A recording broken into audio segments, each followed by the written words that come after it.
All right, it is 7:01, and I'll call the meeting to order. I'd like to start by do the pledge.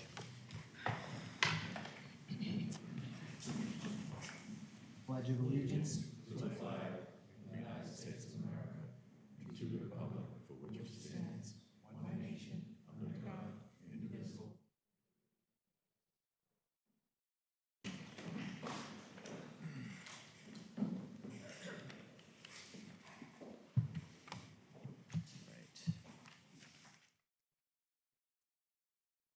So tonight is the public hearing on the annual town meeting. Do we have any motions to begin? Mr. Chairman, I'd like to motion to waive the reading of the articles. I second the motion. Moved and seconded. All those in favor signify by saying aye. Aye. Are there any opposed? The chair votes aye as well. Are there any other motions? Mr. Chairman, I'd like to motion to allow the petitioners who are here this evening to take their articles out of order. Okay. Second. Motion made and seconded. All those in favor signify by saying aye. Aye. Are there any opposed? The chair votes aye as well. It's unanimous. Who do we have for petitioners that are here tonight? David? Yes. Thank you, Mr. Chairman. I'm actually here on 4 articles, beginning with Article 35. 35. All right. Well, that sounds like a great place to start. So we'll jump to Article 35, and then we'll go back to the beginning.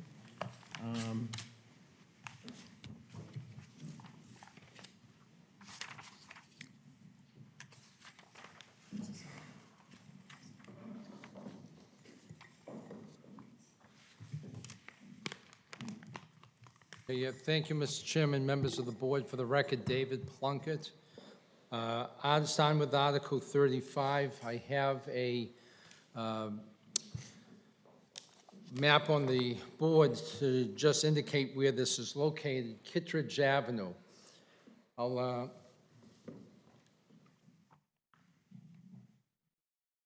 It's an isolated lot. This is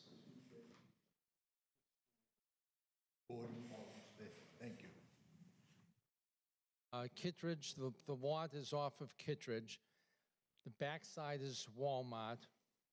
This is the Penny Junkyard, and it's located down off of Astor Street, so it's pretty isolated relative to view. Can't really see it from the Main Street area. There is a building on it currently in existence. It's 1.87 acres, I believe. And the request is to change this currently zoned HI industrial land to HI1. It makes sense in light of the intent of the HI1 district, which basically takes all the uses and the allowances that are in the heavy industrial zone.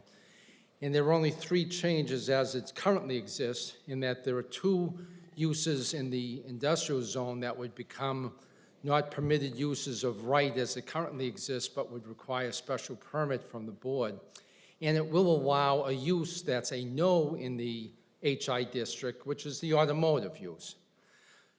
The intent of changing, bringing back the HI1 was that the intent of getting rid of the automotive use in the HI district was to try to take that type of use away from our main thoroughways, Route 38, the East Street, and things of that sort. And then it was a determination when it was put through, is that it doesn't make sense to, tie the hands of owners, business owners, to be able to compete with the budding, surrounding areas, to make this automotive use as a possible use within their property, subject to it's PB, so it's special permit only by planning board, so it's not a permitted use of right. It's only special permit by grant of the planning board. So this is the ideal type of area. The planning board meeting, we got a 5-0 unanimous vote in support of approval.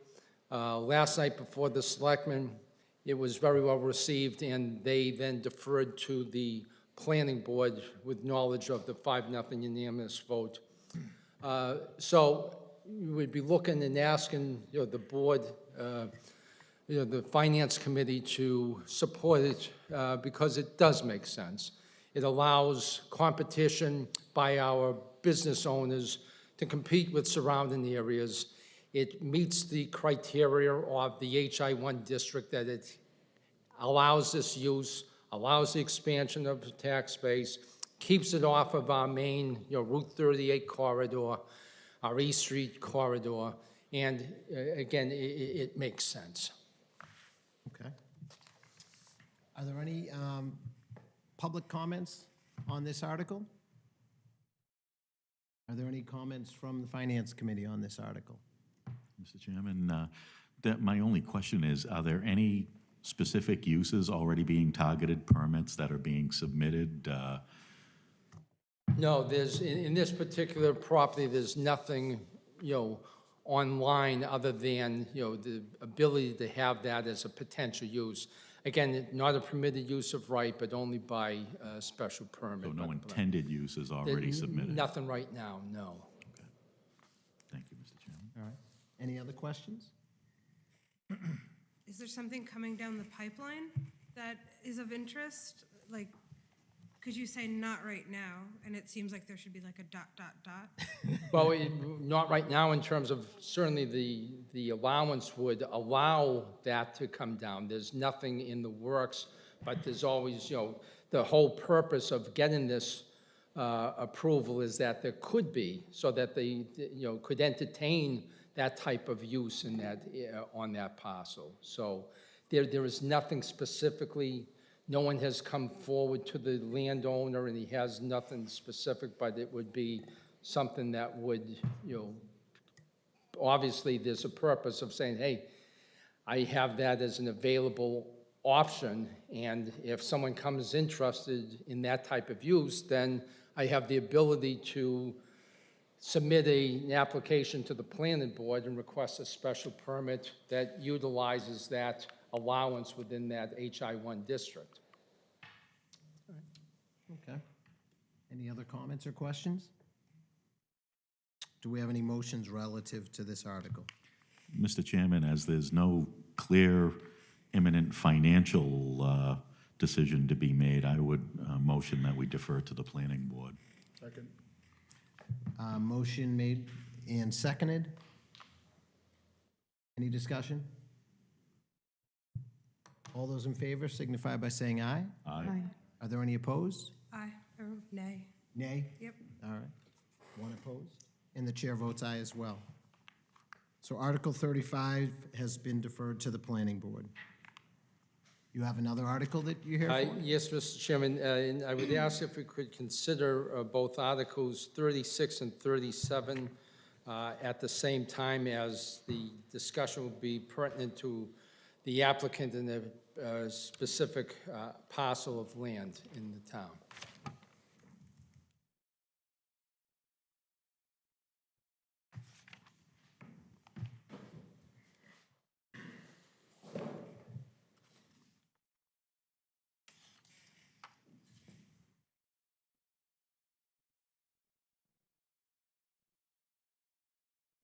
The application, Mr. Chairman, board members, is from Joe Phelan, who was going to be here tonight, but he had a situation. He said he'd be here later, but I'll give him a phone call to divert him coming by. But he's the owner of these parcels over here. If anyone is aware of Mr. Phelan, he's been a businessman in the town for a number of years.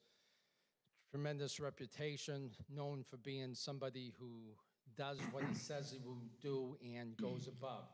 So this is the parcel off of Lumber Lane. This is Lumber Lane here, coming off of East Street, going down Carter Street. So off of East to Carter to Lumber Lane.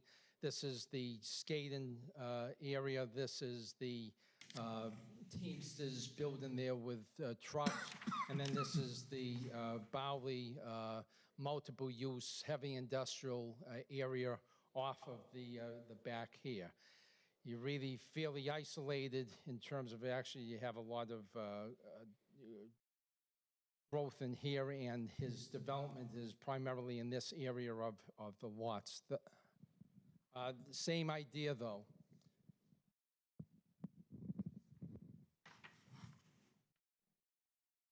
That the request is to, change this. This is currently zoned HI, go to HI1. Same idea in terms of the fact that it's an isolated area. It makes sense to allow this additional use. And this is a situation where even though zoning, in and of itself is not project-specific, but this is an example where there is a project potential that would be ready for submittal to the planning board right now. Mr. Phelan has a tenant there that's been there for a number of years. He's looking to expand. He's looking to expand that would utilize the automotive repair proponent of the HI1 district, and also taking into account Article 37, which would allow the expanded use under the Appendix A by allowing by planning board special permit under 12A, which is, sale of vehicles. And this is a situation where his current tenant is ready to expand. He can't expand with the confines of what's allowed under the HI district, and, he needs to do it now. If he doesn't get this, this is just an example of allowing business people in town to compete, to be able to deal with the potential to expand their base, translates into an expanded commercial tax base, and is a benefit to the town. Isolated location, makes sense relative to the purpose of HI1, and makes sense in terms of it doesn't create any permitted uses of right. It puts it into the requirement of the planning board to go through the process of special permit hearing, and then to make a determination of whether it's appropriate and whatever terms and conditions would be necessary on it. So relative to the initial question as to the last article that we're talking about, that there was nothing specifically in line right now, this is an example where Mr. Phelan does have a tenant ready to go, and if he can't satisfy him, the tenant's leaving. So, again, that's not necessarily the basis for a determination of zoning change, but we say, what should be the core determination of zoning change makes sense because of the location and what the, how this could expand our commercial base. And then from the, issue in terms of how would this translate immediately? Immediately, they're ready to go with a petition to the planning board to make use, hoping to make use of these requested changes right now. Okay. Are there any public comments on Article 36 or Article 37? Seeing no one rise, does the Finance Committee, are there any comments, questions, or concerns about? Just one, Mr. Chairman. How did the planning board vote on these articles? I'm sorry, on these two articles, they were also unanimous approval of, recommending adoption at the town meeting, 5-0, and also before the selectmen last night, there was a unanimous vote to defer to the planning board on these two articles. I have one question, Mr. Chair. Is that Lumber Lane? Is that what that says up there? I'm having a hard time Yes, seeing. Lumber Lane. And it certainly appears that there's no residential, family units over there? Down here, But not right on that Lumber Lane, right? No, Okay, this is the Teamsters building here. okay, yep. This is the hockey. Yep. Hockey. Okay, just wanted to make sure. I didn't look that way from the drawing, but you never know. Thank you. Are there any other questions? I just have a comment, Mr. Chairman. Yes. I'm not in favor or opposed right now at this article. But I do have a question for the petitioner, agent for the petitioner. We all know, this is my comment, we all know this is a congested area. Pull that microphone down just because they're recording it. It's a congested area because of the intersections and junction of Carter, Walnut, and East Street, along with Demola's Market. I would just hope when the planning board on the special permit is applied for, that some of the traffic situations in that area be taken care of with this new tenant, only because of the number of accidents that take place in that area, the railroad crossing, et cetera. So I would just hope that the planning board take into consideration, Mr. Plunkett, some of the traffic initiatives that need to be taken in that area. Thank you. And during the, and that's, point well taken, and during the special permit process, that certainly is, something that the planning board would look at in terms of traffic impact and things of that sort, or potential mitigation. Thank you. Are there any other comments? Do we have any motions relatives to Article 36 and 37? Mr. Chairman, I'd like to move to adopt Article 36 and 37. I think there's a positive financial impact to the community, and I do respect Mr. Cook's comments, and I would echo his comments that when special permit is made, that congestion in that area is considered. All right, so we have a motion to adopt Articles 36 and 37 on the table, I'll second that. and that was seconded by Rob. All those in favor of a motion to adopt, or a motion to adopt Article 36 and 37 signify by saying aye. Aye. Are there any opposed? I'll abstain. I'll abstain. So that is 5, 0, and 2 abstentions. 0 is a step ahead. All right, thank you, David. Is there, I think you said there was a fourth article? Yes, there is, Mr. Chairman, Article 39, and then I'm also hearing Article 40, but Article 40 is relative to a withdrawal, but if I could go to address Article 39. Yes. Don't let me fly by it.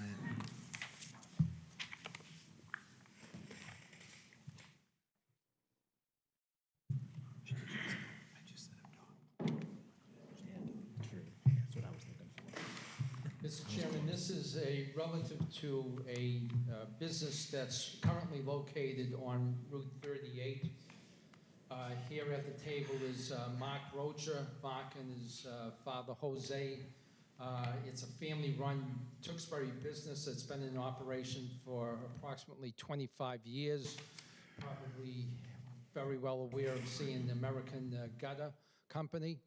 And their business is in operation in this location right here beside the assisted living development. They acquired this parcel next to their business, a 10,000 square foot parcel of land, which used to be an entryway to the back MFD area, which has now been developed but is accessed off of the, and why do I have a bearing? Victor Drive. Victor Drive, thank you. Accessed over Victor Drive. And they acquired that property after the back parcel was developed. They acquired it with the purpose of utilizing it for their business operation. It was after the fact that it came to their attention that this is zoned MFD because of its connection to the back parcel. But it doesn't make sense relative to our Route 38 corridor.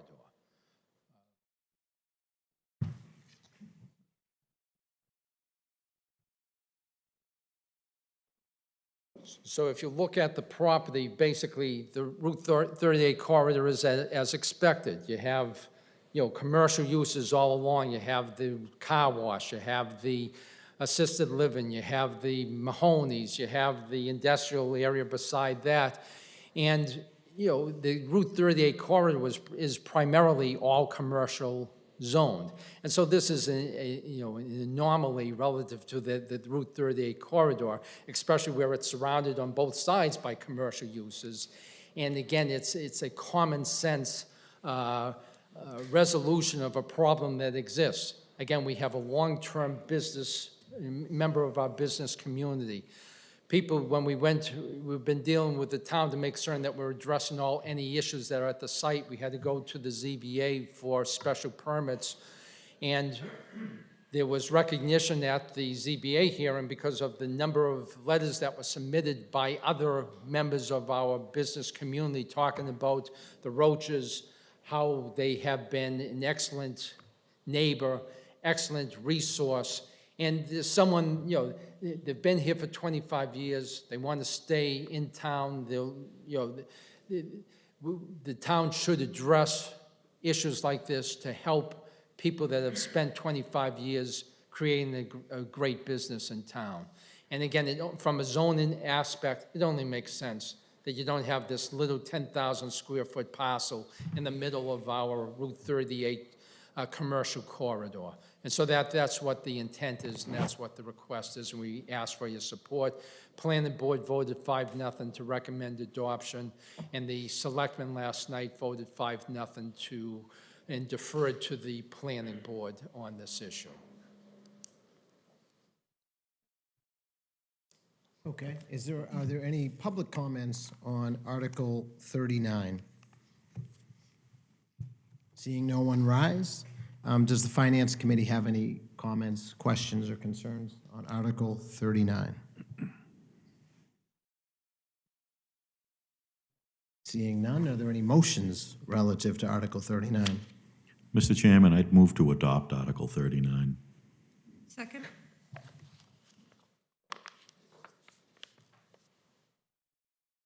All right, we have a motion to adopt, and it was seconded.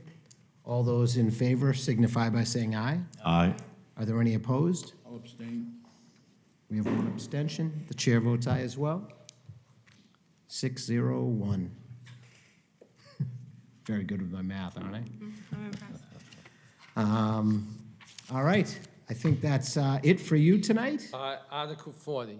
Article Then I'll 40, be done. I'm sorry. Yep, you're welcome. Thank you for your business. Mr. Chairman, Article 40, we actually had a 3-2 vote at the planning board meeting, but there is going to be a withdrawal of this, and the proposal is that we're going to withdraw, request a withdrawal and approval by the town meeting to allow withdrawal without prejudice. Going to be working with the Master Zoning Committee to address, because there are clearly issues with the OR zone that it was created 13 years ago with the best of intentions, but the reality of the market did not meet the expectations of that change back 13 years ago, and we have to, something has to be done to make the land useful, and again, from the prospect of expanding our commercial base, expanding our tax base for the benefit of the residents of the town, it only makes sense. So we'd ask for the support of the Finance Committee to support the withdrawal without prejudice. Okay. Any public comment on that? No? Are there any comments from the board? Any motions relative to that? I don't know that we need to take a motion. Yeah, Mr. Chairman, I'd move that we defer to the planning board on this. Okay. Second. Motion made to defer Article 39 to the planning board. I'm sorry, Article 40 to the planning board. All those in favor signify by saying aye. Aye. Are there any opposed? Chair votes aye as well. It's unanimous. Thank you very much, and that was it. All right, have a wonderful night. So I'm going to take us back to the beginning, and we're going to start with Article 2.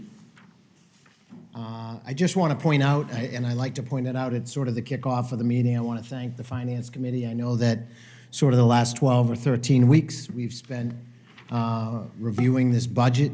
I think we received our first draft of the budget on January 22nd. So it's sort of been a process from there. On February 26th, we received the capital budget, so we've had an opportunity to review that as well. Richard, to your team, I appreciate the time they spent with us coming in at night and explaining to us their budgets, taking us through them and answering our questions.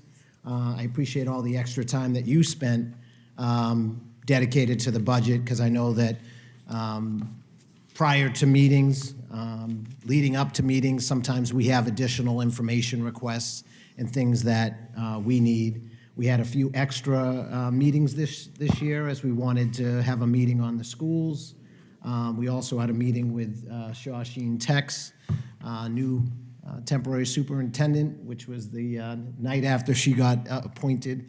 So it's certainly been a very busy but exciting time, and I just appreciate, I know that you guys have given up a lot of time, and I appreciate all the efforts. We've made it to the end, and we can dive right into Article number 2. And I'll hand it over to you, Richard. You can start things off. So Article number 2 is the salaries for elected officials. Standard article each year, nothing has changed. Are there any public comments on Article 2? Seeing no one rise. Does the Finance Committee have any comments or motions on Article 2? I'll motion to accept this. Second. Motioned and accepted and seconded. All those in favor signify by saying aye. Aye. Are there any opposed? Chair votes aye as well. Unanimous.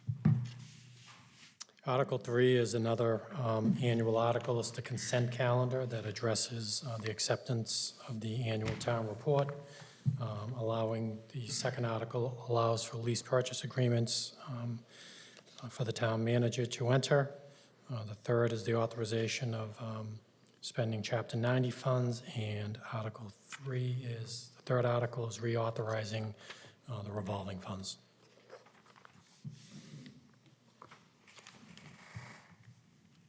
Are there any public comments relative to Article 3? Seeing no one rise. Are there any Finance Committee comments, questions, or motions? Move to adopt. Second. We have a recommendation for adoption on Article 3. All those in favor signify by saying aye. Aye. Are there any opposed? The chair votes aye as well.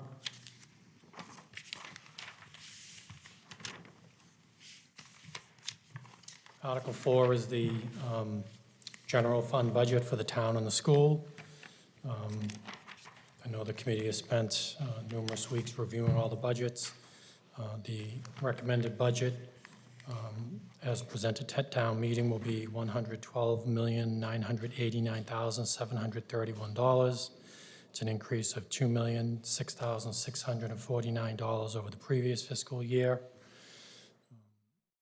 And, Mr. Chairman, not sure how much detail you want to go into, if you wanted to open up to the board for committee for questions. Yeah, I think we'll open it up to the board.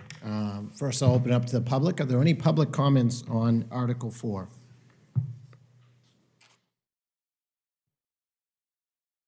All right.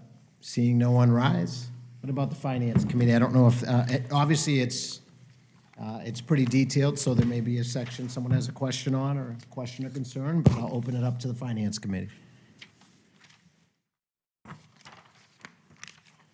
No comments, questions, or concerns? Are there any motions? Mr. Chairman, I'll move to adopt. Obviously, we've been reviewing it for months now, so. Second? Moved and seconded. All those in favor signify by saying aye. Aye. Chair votes aye as well. That's unanimous. I used my ears there. I didn't even ask for the no. All right, Article Richard, 5. Article 5. Is the standard annual article for the sewer enterprise fund budget. For FY '20, we are asking town meeting to approve a budget of $6,703,563. And the article has a detailed breakdown of expenses and salaries and indirect costs. This article also has the revenue projections for sewer rates, which are projected to not have an increase in FY '20. I think the biggest highlight in this particular article is the use of retained earnings to help offset debt within the sewer enterprise fund budget. It also allowed the Board of Selectmen to shift back $740,000 from the tax levy to the enterprise fund. So we're using $1,026,790 of retained earnings to help offset that debt. Okay. Are there any public comments relative to Article 5? Seeing no one rise, are there any comments from the Finance Committee? Just a quick question, Mr. Chair. So Richard, it looks like the projected revenues are pretty close to our expenses here. Harry? Yeah, so I was curious how FY19 is coming in revenue-wise. It's coming in very well. It should have a good-sized surplus. Okay. So we shouldn't have any issues. And I know it's cutting it close for FY20, but I think we should be okay based on the projections. Okay, thank you. Are there any other comments or questions? I just have a comment again, Mr. Chairman. Yep. As I have in the past on Article 5, there are a couple of items within the article, or especially the salary budgets, that I am not completely in agreement with. But because we're shifting some of the debt back out of the tax rate, which will lower the tax rate by, I believe, $52 or some odd cents, I am going to vote in favor of this article this year. Also, I would like to bring attention to the cash reserves and the so-called surplus funds.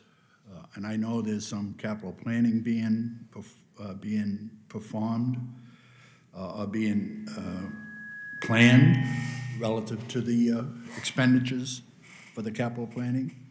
But I will, again, look at this article very closely again next year for how the salaries are allocated. Thank you. And I'm specifically, and I think I mentioned this in one of our meetings, especially the salaries that are allocated in the DPW in the engineering department. Oh, right, yep, Thank you. I do remember that discussion. Richard, I just did have one question on this, on the sewer. What was the rate increase on the sewer? 0. 0, okay. So I mean, for me, I love the 0 increase. I love that we're lowering the taxes, and I love that the selectmen were able to shift the 740 back into the enterprise fund. I mean, I think, I may have not neglected the retained earnings, us using that to pay some of that debt. So I think there's really a lot of, in one small article, there's really a lot of good things happening that benefit the residents. So thank you for your efforts on this, and thank you to the Board of Selectmen for their efforts on this as well. Are there any other comments? Are there any motions? I'll move to adopt. I'll second. Move to adopt and seconded. All those in favor signify by saying aye. Aye. Aye. Aye. Any opposed? The chair votes aye as well. 7-0. Article 6. Article 6 is the annual Water Enterprise Fund article. And we're seeking to appropriate $7,162,649 for Water Enterprise Fund budgets for the water filtration plant as well as water distribution. The article breaks down salaries, expenses, and direct costs, and it provides a revenue projection for FY20.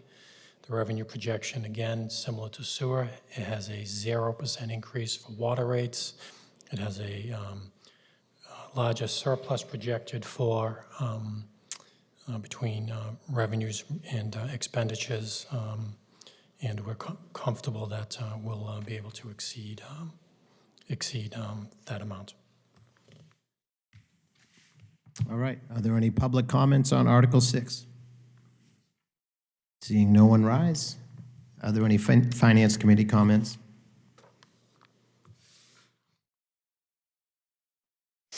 Seeing none, is there a motion relative to Article 6? I'll move to adopt. Second. Moved and seconded.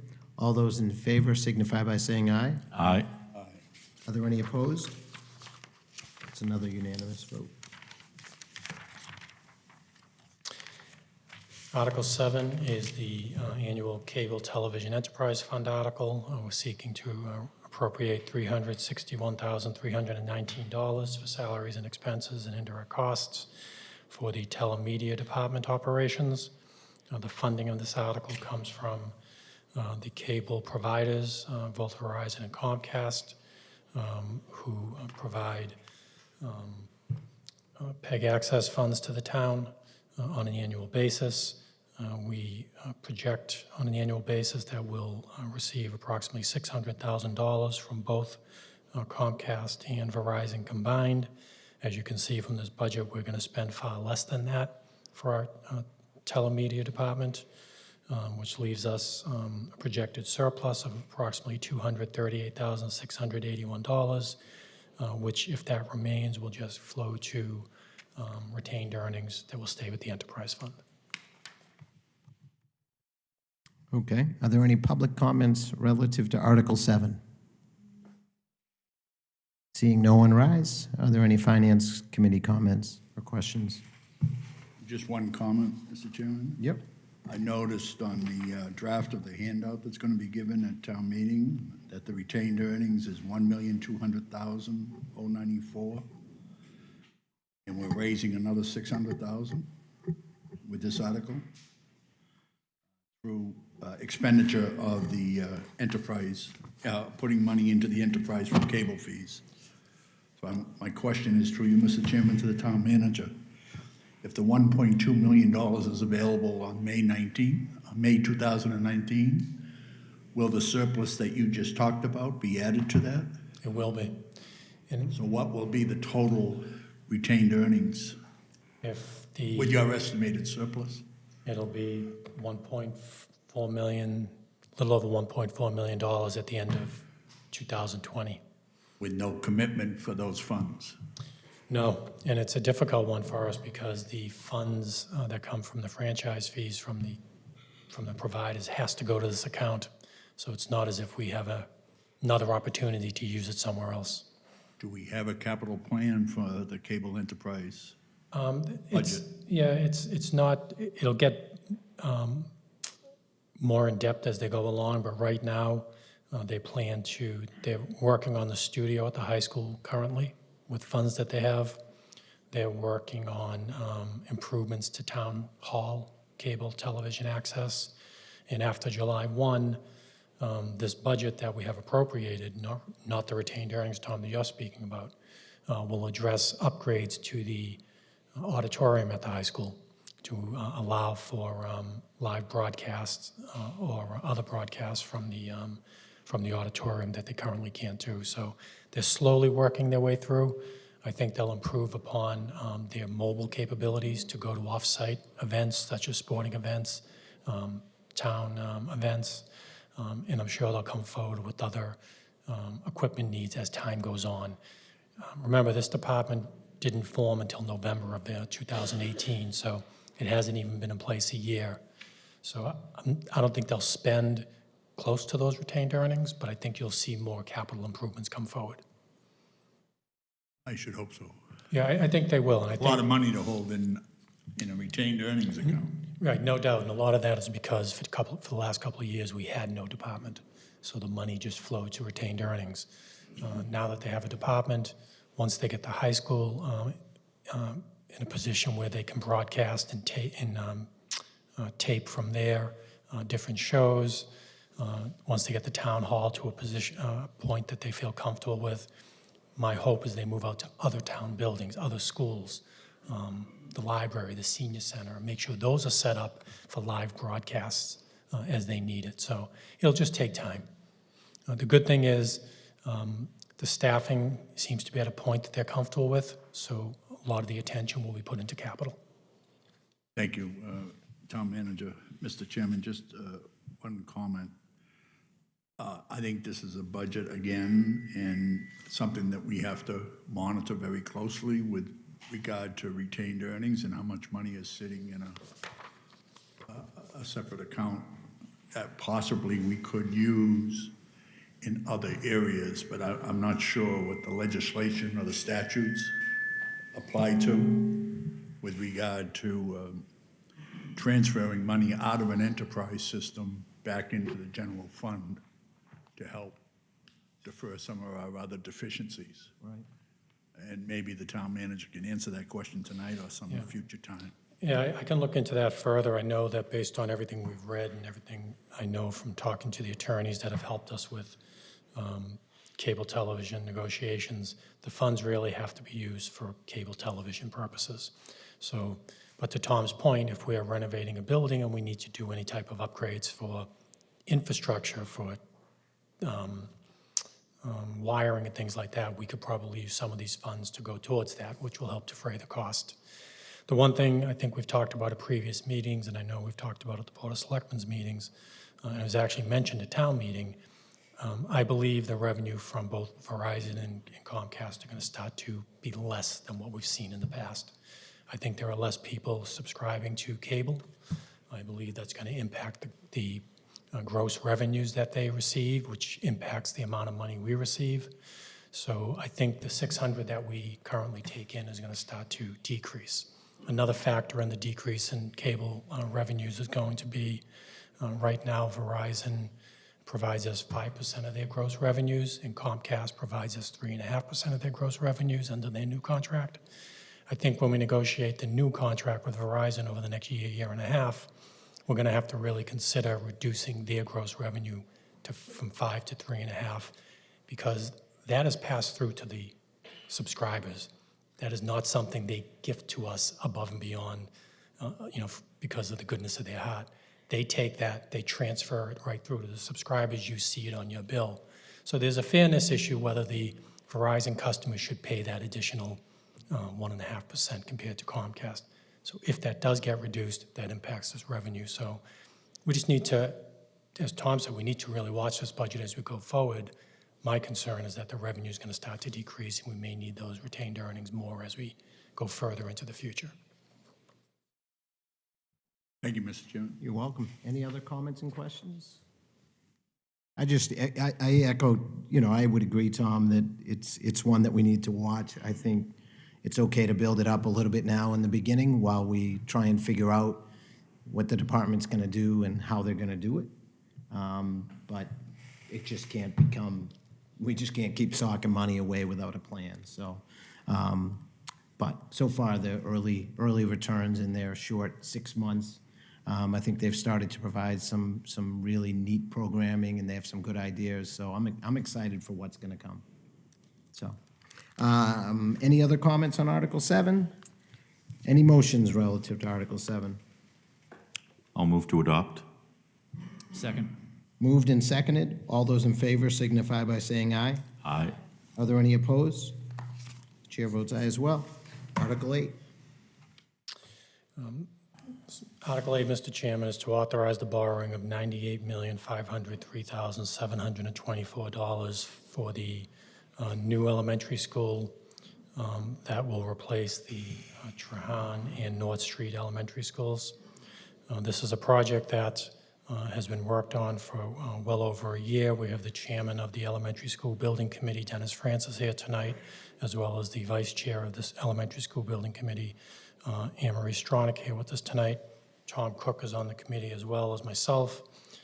This project is to build an approximately 140,000 square foot building for 790 students serving grades 2 through 4, located on the Ryan School campus. The project also includes a new athletic field complex, space for the administration offices, because the center school will be demolished during the project to allow for better traffic flow for vehicles on the site and off of Pleasant Street. The project comes with MSBA approval.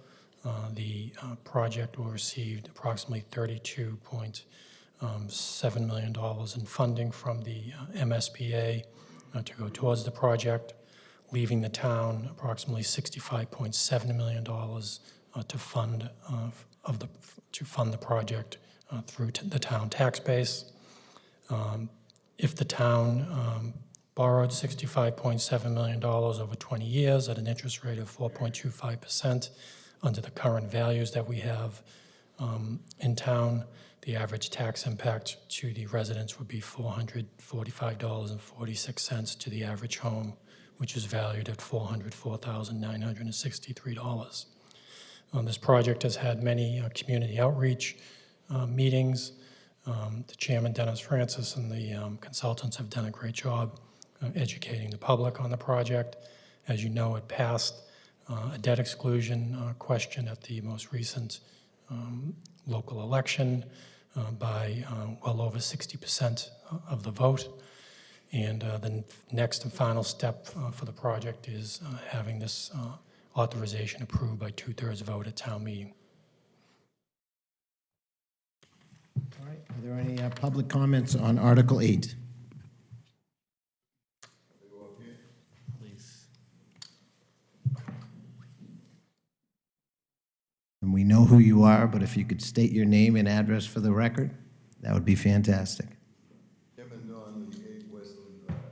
Kevin, you just want to pull that down a little closer to you? There you go. How's that? Perfect. All right. I read the article, and I obviously voted in the election, and I see there's a lot of members of the committee here, as the town manager said, and I'm in favor of the primary schools. We desperately need a new primary school, okay? We needed a new North Street school when I moved in 40 years ago, and we still do. So don't think I'm against it, but some of the numbers raise some big questions in my mind. Now, I've been reading the papers and I've been getting certain pamphlets, but I'm sure these questions were addressed. But if they pop out to me right now, I think you better be prepared to address them at town meeting, okay? And it's strictly a numbers question. Talk about a $98 million project, okay? And you talk about $32 million of reimbursement by the state. So you're asking for approximately $66 million. The issue is the state says for, what do they call it? Eligible approved project costs, they only contributed 58.8%, which is $32 million, which means that their approved eligible project costs that they said for a new primary school was $55 million. I mean, that's what the numbers say, okay? Which means there's $43 million of other stuff in this $98 million budget. And in the $68 million borrowing, there's $43 million of other stuff and only $23 million for the primary school. And the other stuff, they said, is for the athletic fields and for administrative offices, some demolition. But that's an awful lot of money of other stuff. And it's not reimbursed by the state. It's not in the formula to be reimbursed by the state. I would like to know what the $42 million is for. And bear in mind, if you only built what the state thought constituted eligible cost for a primary school, the tax rate increase, instead of being $450, as mentioned, would only be $150. What is in the $42 million? It's all extra stuff. Now, if that's the way it comes out of the numbers, Yeah, so, I'm not taking a position on it, but you got to be able to answer that question. I'll take a stab at it, but then I'll open it up to the experts in the room if I don't answer it well enough. Your math is close, but some of the things that aren't covered by the state, and they've put this information out there, but some of the stuff not covered by the state are if a classroom space is bigger than what the state deems necessary, things like that. So they are directly related to education. You are correct that one of the additional costs is The school is going where the football field and the stands are, so that needs to be relocated. So that would be an additional cost that is also not covered.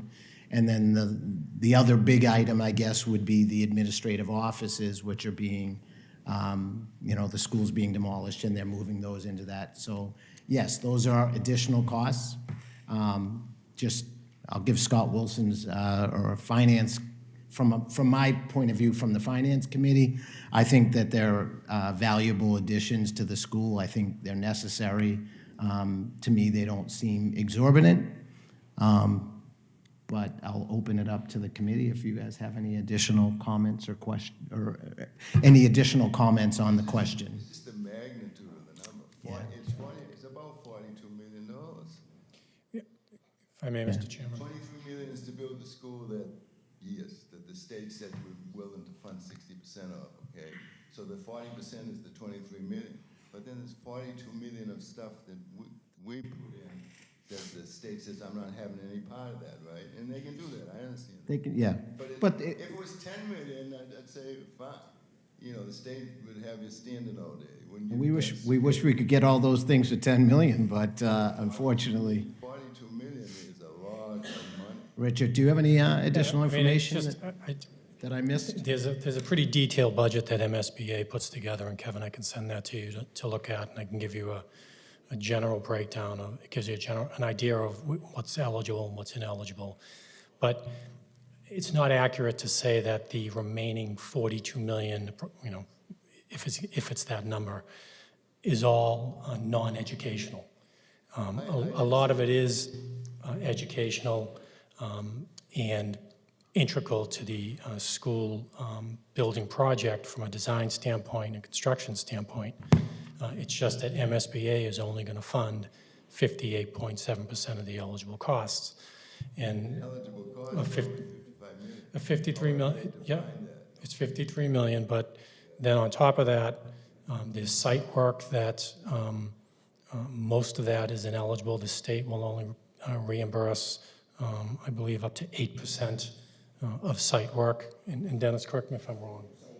8% of site work, and site work on this project substantial. And then you have to add in, as part of this 98 million, there's a fair amount of contingency, both for construction and design and for owner's contingency that gets added to it.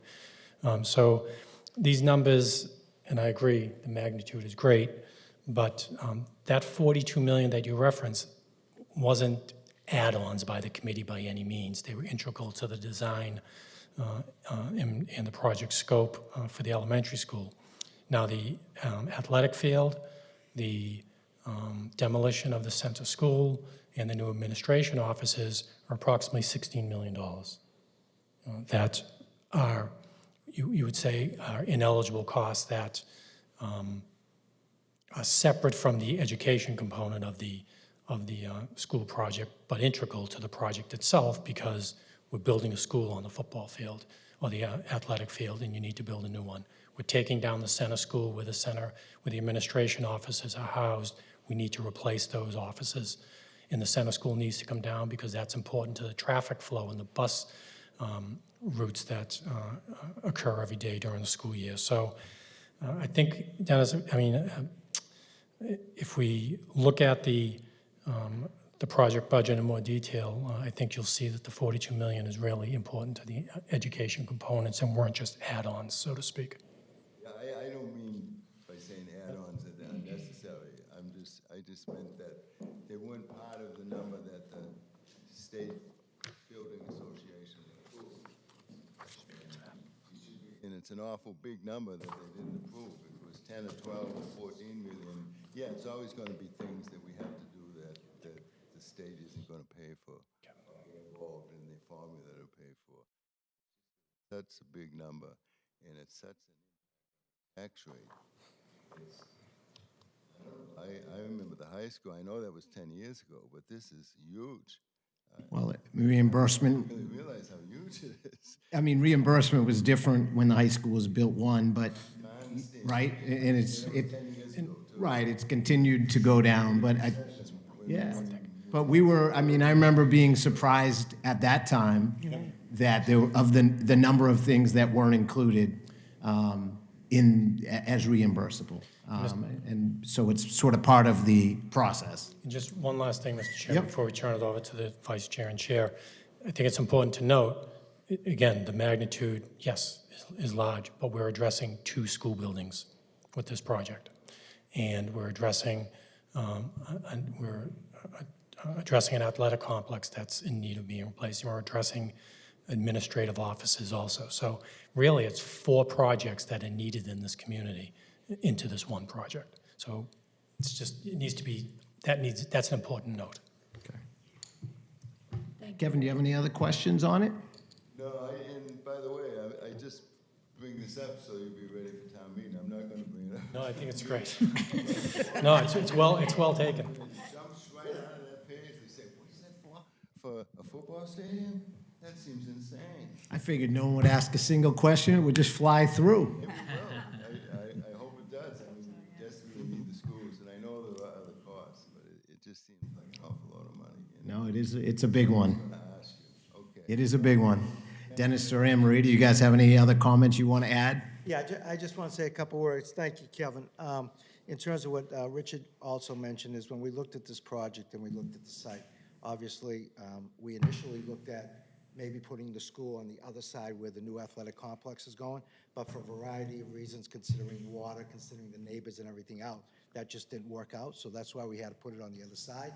So obviously, I think if anybody is familiar with the current Doucette Field, basically, the place is almost condemned. Half the stands can't be used. So as a building committee, our primary focus, obviously, is the elementary school, but when we're looking at that particular site, which was months and months of determining if that's the site where the building was going to go, we have to really, as a committee, take care of that whole site. So we looked at Doucette Field. We looked at the existing center school, which needs major, major surgery, just to even bring it up to code, never mind into the 21st century.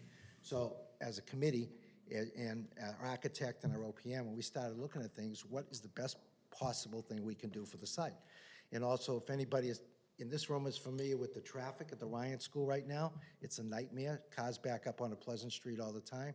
So we try to, as Richard said, it's really 4 projects really rolled into one, trying to take care of numerous concerns for the community.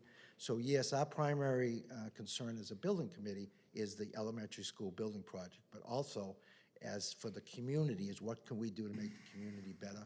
And my firm belief, and I think is the belief of the committee also, is that when this project is done as presented, as approved by the MSBA, it's going to take care of multiple problems. We're replacing 2 schools with 1. We're doing a state-of-the-art athletic complex, not just a football field.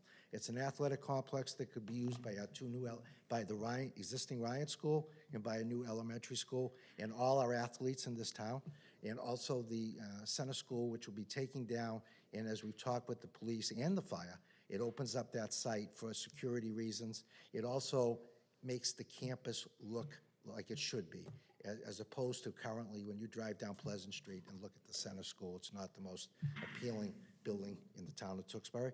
So I agree the cost is high, but I look at where we are now with cost, and I look at what is the potential cost if this doesn't get approved. Everything that we're trying to do here, build a new elementary school, replace the north, replace the Trahan, do something with the center school, do something with Doucette Field, we're going to have to do one way or the other. And this way here, at least we're getting help by the state. And as I mentioned at many of the community meetings, the MSBA, the money is going down each time because project costs are going up. And what the MSBA wants to do, which is the right thing, is to do as many projects as possible. So when I look at this is an opportunity. It's taken us 7 years to get to where we are today. And if this does not move forward, it's going to take, there's no such thing as where you go back on a list. There is no list. It's by needed each year. So you'd have to start over from square one. And one other thing with the reimbursement, which I think was very important, at the particular day at the MSBA when this project was approved, there were 3 other elementary schools that were, 2 elementary schools plus us that were approved that particular day. And when you look at the total project reimbursement, so basically, if you take the 98 million, we're getting 32 million, it's about a third. Those other 2 projects were 21 and 22%. So the MSBA did very well by us. Even some of the extra classrooms that we added on for special education, especially in terms of early English language learners, they approved it, which they didn't have to. The reimbursement rate went up from the initial time. So the MSBA is, I like to say, is one of the few state agencies, I believe, that really works well with the communities. So I think, as you can tell, I'm a little bit passionate about this, and I think it's very important, as I believe was in the paper today, whether you're for this project or you don't want this project to succeed, I think it's very important that everybody do their right and get out there at town meeting for their words. Thank you. Anne Marie? I'm going to go back to the money for a minute, and I'm going to talk about Mr. Cook's involvement on our committee, because he represents you on our committee. And one of the things that he brings to the table, not only your voices and the financial knowledge, but the cost of construction. And while we talk about the MSBA rate and, you know, to say, oh, 58.7, oh, this is great, it's very, very complicated. And I think sending the outlier to Kevin would be great, but in order to really delve into that it takes a tremendous amount of time. But the bottom line that I'd like to talk to you about tonight in terms of the cost is the cost of construction, the site cost. There are caps within the eligible costs. So the reimbursement cost, and I'm going to ask you to help me out here, Tom.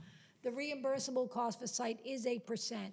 We're doing a lot of addressing of drainage on this that is going to impact, we're hoping in a very positive way, to the neighbors and the abutters in that area, because we know that the drainage in that site is pretty bad. No matter where we built this school, we were going to have to spend money on drainage, because all of the sites we looked at had potential issues in that area. But the cost of the construction, and I'm making these numbers up, but if the construction is $500 a square foot, the cap is $300. So for every square foot we're building, we have to pay for that. It's not a part of that 58, and I think that amounts to a tremendous amount of that 42 million. And I know that I simplified that, but that is a huge cost factor that is impacting this project.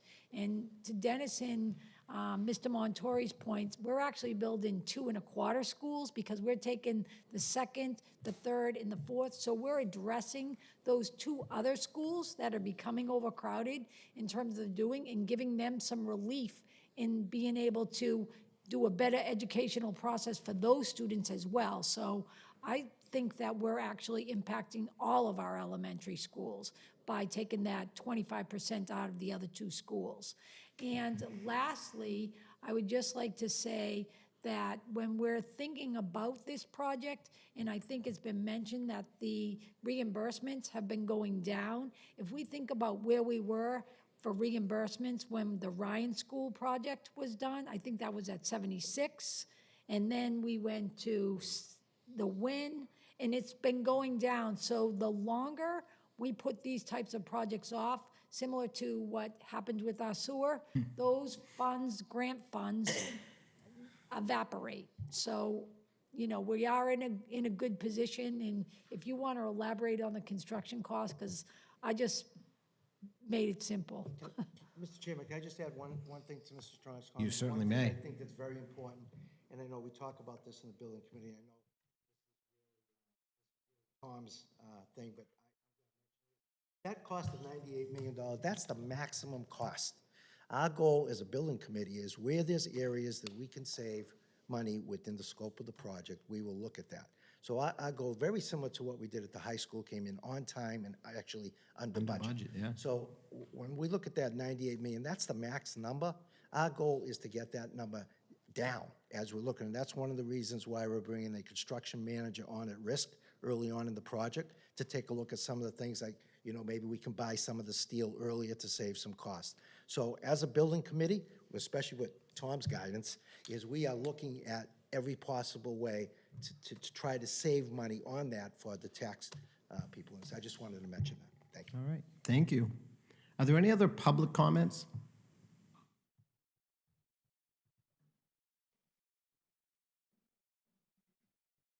Hope you can hear me. Is that all right? Yeah. Okay. You sound good. If you could just tell us your name and address for the records? Michael Felix, 522 Rogers Street, Tewksbury, obviously. Some of the questions were already answered. I was wondering how hard and fast the $98 million was, but it seems like that's the maximum number that you would have. Correct. The reimbursement from the MSBA would be at that maximum number. Is that a hard and fast number? 32 million as well, close to the It is. 33. So those two numbers are hard and fast. My other questions are just kind of just things to throw out. The 4.25 that you have for an interest rate on a 20 years, that I take it is that a fixed interest rate That's a fixed interest rate. from a bank? It's, we sell our bonds on the open market, so people will bid on it. 4.25 is what we're projecting for a level principal bond issue. All right. And also, is it a loan that can be rewritten should an interest rate go down? Yes, our loans also, after a certain amount of years, we can refinance if we have the ability to do so. There are some mechanics to it, but we've done it in the past, and this will be the same. All right. Lastly, the split on the one, obviously I'm a residential owner, so the 1.55% tax increase for myself on that average, is that a hard and fast number, or can that be a floating number as well? The 1.55? Yes. The Board of Selectmen review that every year when they set the tax rate. Over the past couple of years, they've increased that. They can go to a maximum of 1.75 if they choose to, and they'll evaluate that in November. Okay. And I know the last gentleman that came up talked about, sorry, I wrote it down. 43 million in generally other stuff. Will the other stuff be coming out in detail before we have the vote, or will it be kind of, this is what we have now? What do you mean, will it be coming out? Like, In other words, will you have a detailed list of what the other stuff is, so to speak? Or am I missing? Yeah. so Dennis, do you know what kind of handout they'll have at town meeting? Oh, I think the handout's gonna be the basic handout in terms of the scope of the project. In terms of some of the other stuff. Right. In terms of some of those numbers there, it's tough because some of that is built, as Richard said, is built into site costs.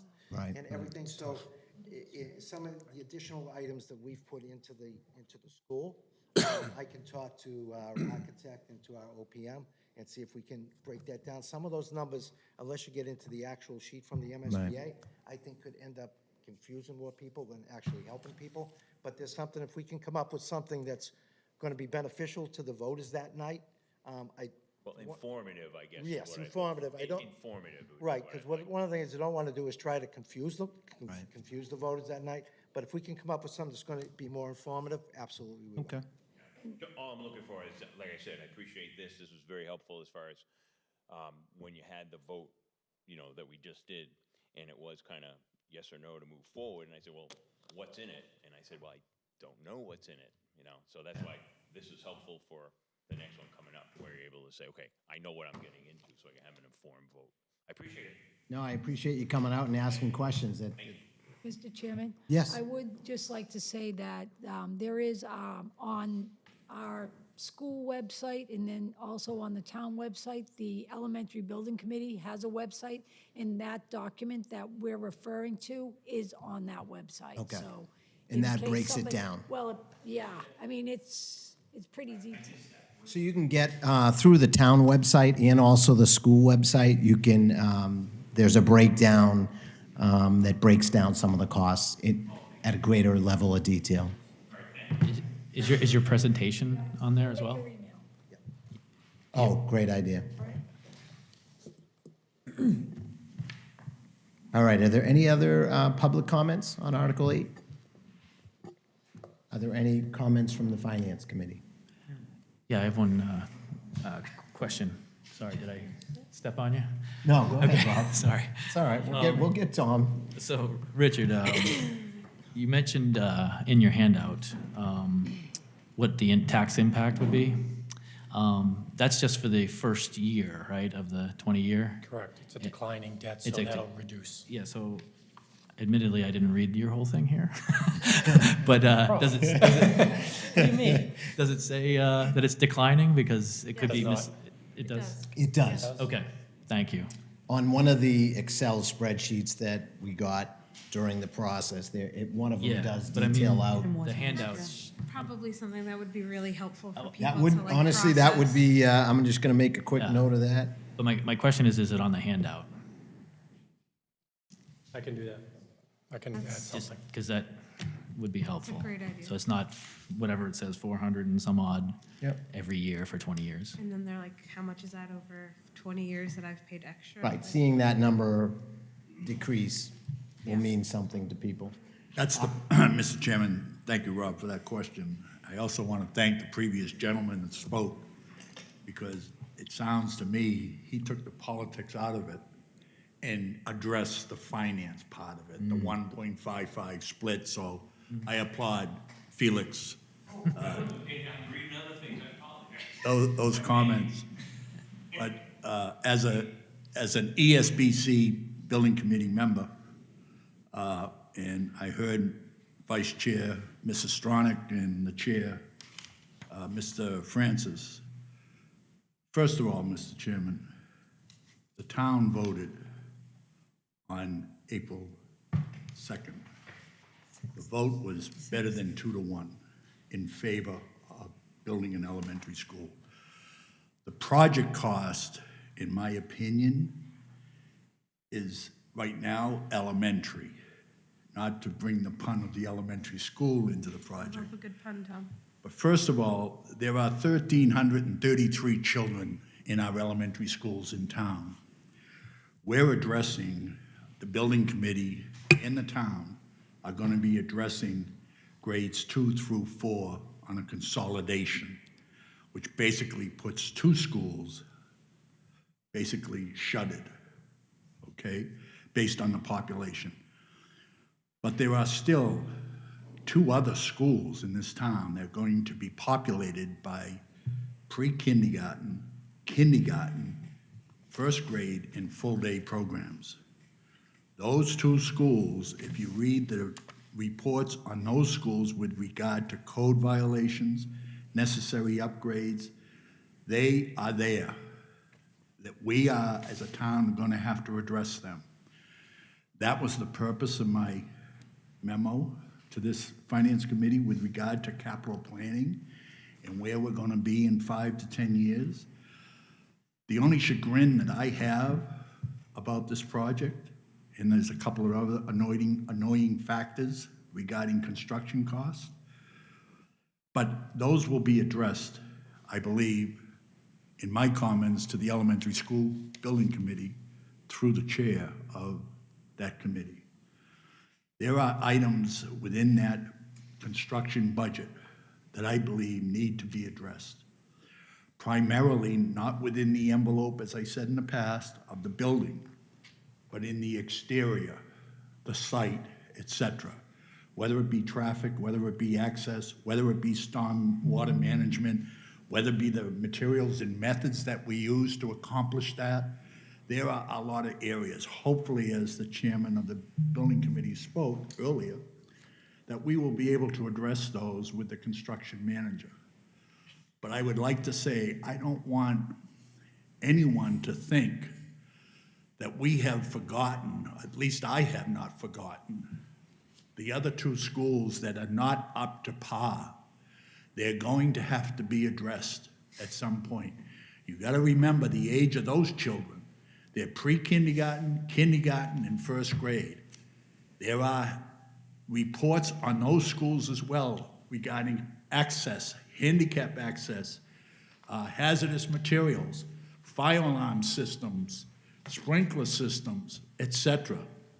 So I'm just pointing out, we should not forget that those schools are going to have to be addressed.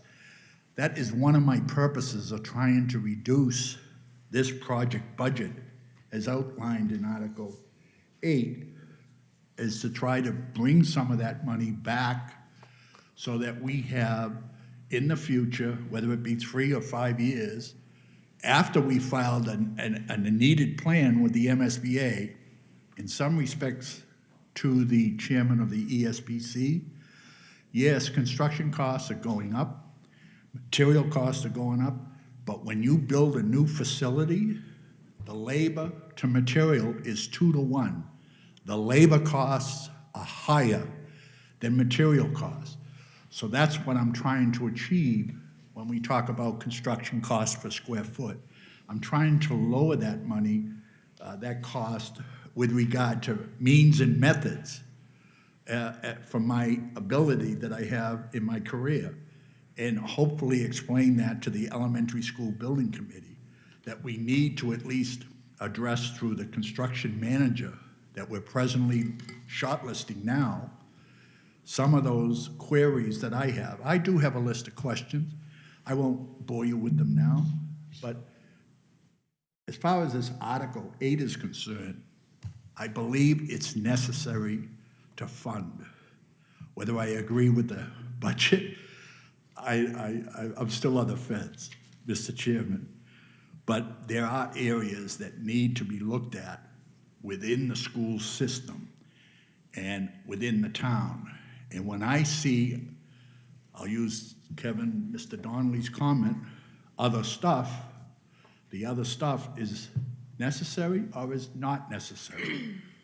One of the things that this town has tried to address is to try to address things on a priority basis.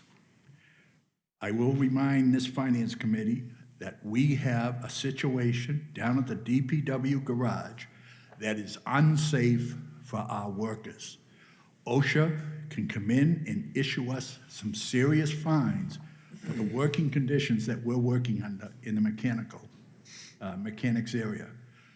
One of the things that we tried to do a year and a half ago, was to fund a project at the DPW. That got voted down.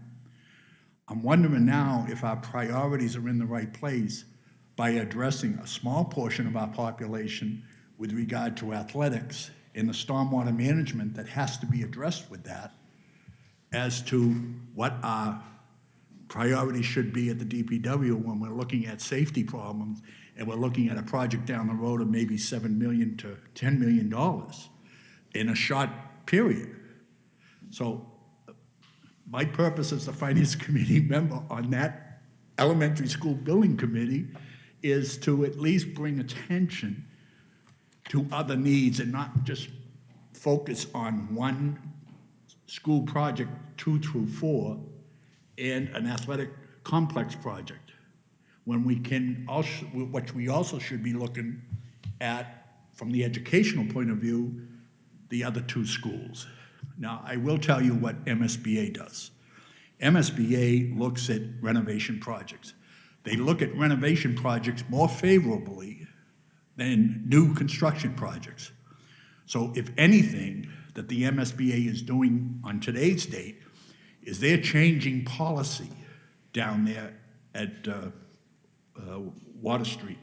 They're changing policy as to where they're going to best expend the taxpayers' dollars to with regard to new school building projects. I think they're starting to lean towards renovation projects, and if it behooves all of us, at least from the elementary school building committee and the subcommittee that's looking at the Trahan School and the North Street School, that we at least bring those into the picture as to what potential revenue they could bring to the town to supplement any construction or renovation costs to those 2 elementary schools, Dewing School and Heathbrook School, that will still house facilities for educating our children. And right now, we don't have a plan. We don't have a capital plan from the school department in regards to that area. And I just want to say, Mr. Chairman, at this point on this article, because I'm a member of the ESBC, I will probably vote abstain on this article for now. What I do on town meeting floor as a private citizen voting could be different. But thank you for the time, Mr. Chairman. You're welcome. Are there any other comments? Are you good? All right. Are there any motions relative to Article 8? I'll move to adopt. Second. Moved and seconded. All those in favor signify by saying aye. Aye. Are there any opposed? I'll abstain for now, We have Mr. one Chair. abstention. The chair votes aye as well. 601. All right, Richard, moving on to Article number 9. Article 9, Mr. Chairman, will be withdrawn at town meeting. The bids for the project are being pushed out until we work out some site issues, and we believe we'll get better pricing if we push the bids out. And we'll be able to evaluate what the amount of money, additional funding, if any, is needed for October town meeting. Okay. Are there any public comments on Article 9? Any comments from the Finance Committee? Any motions relative to Article 9? Move to defer to the town manager. Motion to defer to town manager? Yeah, second. Seconded, motion made and seconded. All those in favor signify by saying aye. Aye. Are there any opposed? Chair votes aye as well. Article 10.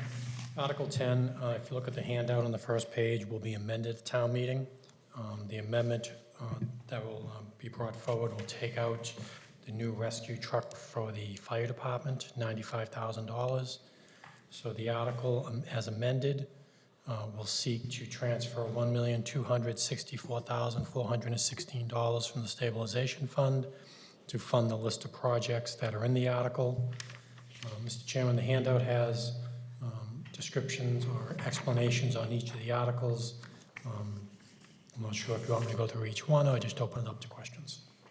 I think we'll open it up to questions. Are there any comments from the public relative to Article 10?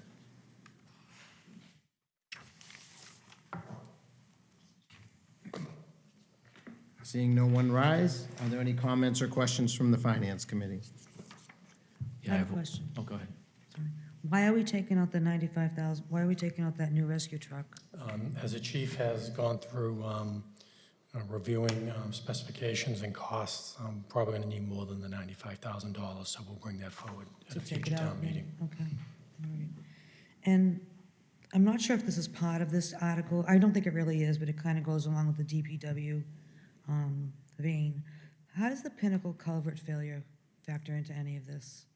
It doesn't. The Pinnacle culvert failure is something that we'll address through Chapter 90 funds or DPW budget, current budget funds Okay. to address that. It's not something that we need to address here. Okay, thank you. And in fact, depending on the cost of it and how funds look before June 30th, I may even ask the Finance Committee to reserve money, to take money from the reserve fund to help fund it. I won't know that for another couple of weeks. Okay, thank you, Richard. Are there any other comments and questions? Any motions relative to Article 10? Mr. Chairman, I'll move to adopt as amended. Second.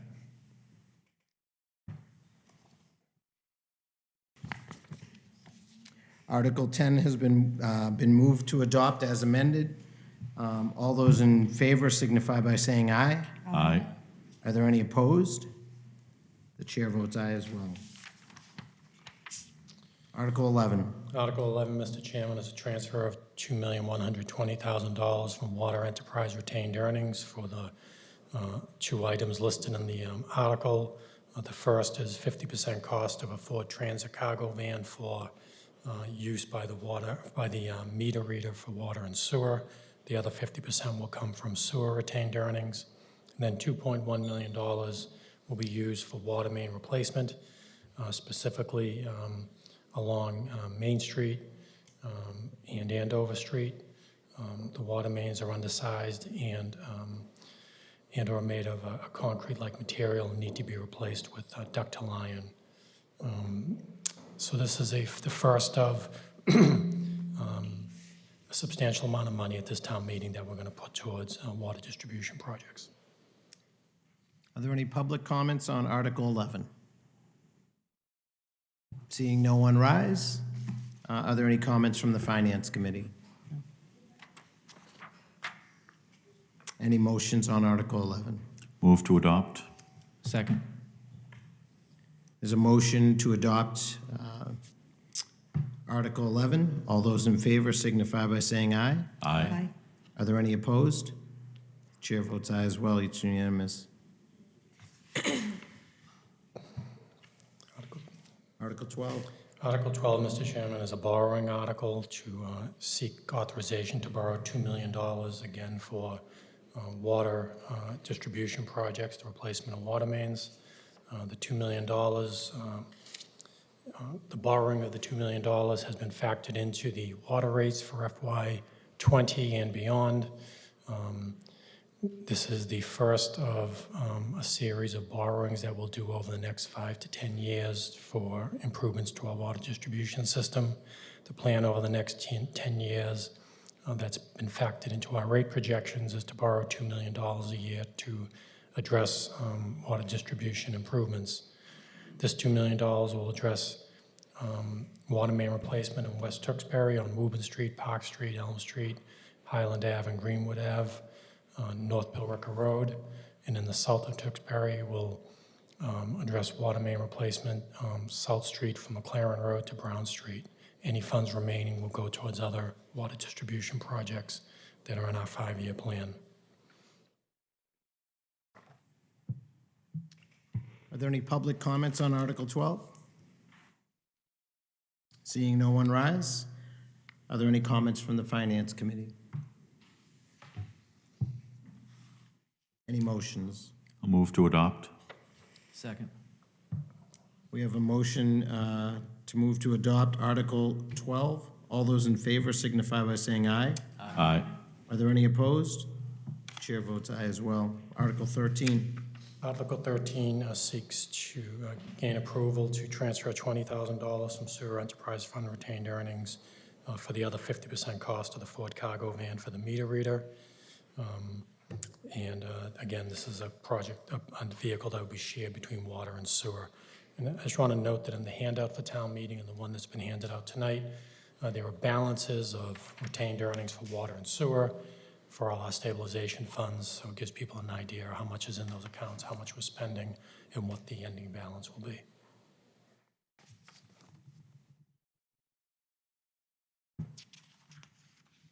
Are there any public comments on Article 13?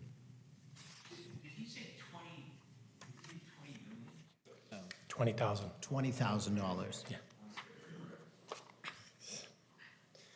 That'd be a nice van.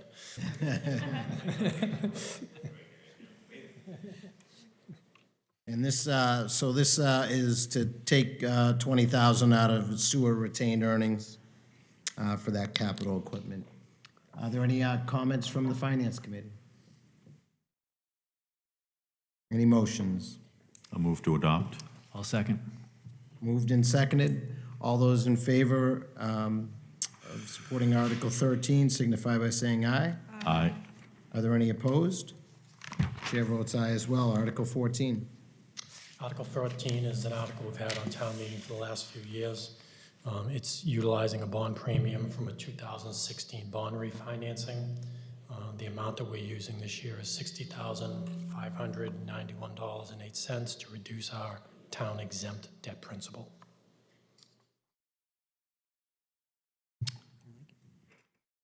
Any public comment on Article 14? Seeing no one rise, are there any comments from the Finance Committee? Just one, Mr. Chairman. Yep. Town exempt debt principal on those general bonds? Yes, they are. Okay, thank you. Are there any other comments? Do we have a motion? Move to adopt. Second. Moved and seconded. All those in favor signify by saying aye. Aye. Are there any opposed? Chair votes aye as well. Article 15. Article 15 is the annual article for to fund the senior and veterans tax relief program. We've increased the amount this year from $25,000 to $52,500. If everyone that works for the town takes advantage of the maximum amount they can receive on their tax bill of $1,500. We'll be able to fund 35 individuals. Over the past few years, we've been able to place approximately 30 to 32 individuals, but not all of them take the maximum amount. And we've had some money left over from previous years that we have used. So going forward, we want to ensure that we have enough funding to allow as many seniors and veterans to take care of the program at its maximum amount. Are there any public comments on Article 15? Seeing no one rise, are there any comments from the Finance Committee? I'll just comment that I'm glad that we're doing this and that we continue to do it. So, are there any motions relative to Article 15? Move to adopt. Motion to adopt. Second. Seconded. I thought Erin was going to jump in again. She sat silent this time. Made my point. All those in favor signify by saying aye. Aye. Are there any opposed? The chair votes aye as well. Article 16. Article 16 is the annual article for the, to approve the FY20 Affordable Housing Trust Fund allocation. The trust fund starting balance is $4,836,742. The plan for expenses is that same amount for possible creation of new units or buy down of existing units. Are there any public comments on Article 16? Any comments from the Finance Committee? Any motions? Move to adopt. Second. Moved and seconded. All those in favor signify by saying aye. Aye. Are there any opposed? The chair votes aye as well. Article 17. Article 17 is the annual Community Preservation Fund article outlining the revenues and reserves. In FY20, the article sets aside $51,308.52 for administrative costs, the 10% share for open space of $102,617.05, community housing reserve set aside of $102,617.05. There are no funds set aside for historic preservation because those funds go directly to the payment of the bond issue for the renovations of the town hall. And there will be a budgeted reserve of $769,000. We are estimating CPA revenue to be, in FY20, to be $1,026,170.46. Are there any public comments on Article 17? Any comments from the Finance Committee? Motion to approve it. Motion to approve. Second. Seconded by Rob. All those in favor signify by saying aye. Aye. Are there any opposed? The chair votes aye as well. Article 18. Article 18 is a project that was brought forward by the Tewksbury Youth Baseball. The project that was brought forward and approved by the Community Preservation Committee was for $458,790 from the Community Preservation Fund Undesignated Reserve to install new lights, poles, and associated electric work for the lights at the East Street baseball fields. The current lights are outdated and becoming a safety issue, and the plan is to replace them with new high-efficiency LED lights. Are there any public comments on Article 18? Seeing no one rise, does the Finance Committee have any comments on Article 18? I have a question. Do we have a time frame if and when it's approved and when this would happen? Would it be for this summer? Yeah, I think if we get this approved at the first night of town meeting, obviously, we'll be able to move pretty fast on getting someone in to price out the lights. They've already done a lot of the legwork to update the pricing on the lights. We'll get a bid together, as we did for the installation of the new lights on it at Livingston.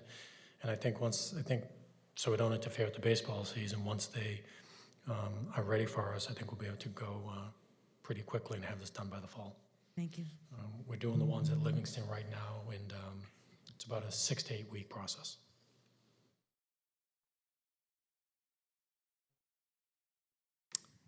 Are there any other comments? And this is coming out of the Community Preservation Fund, so it's not a borrow article or anything like that. Any motions relative to Article 18? I'll move to adopt. I'll second. Moved and seconded. All those in favor signify by saying aye. Aye. Are there any opposed? Chair votes aye as well.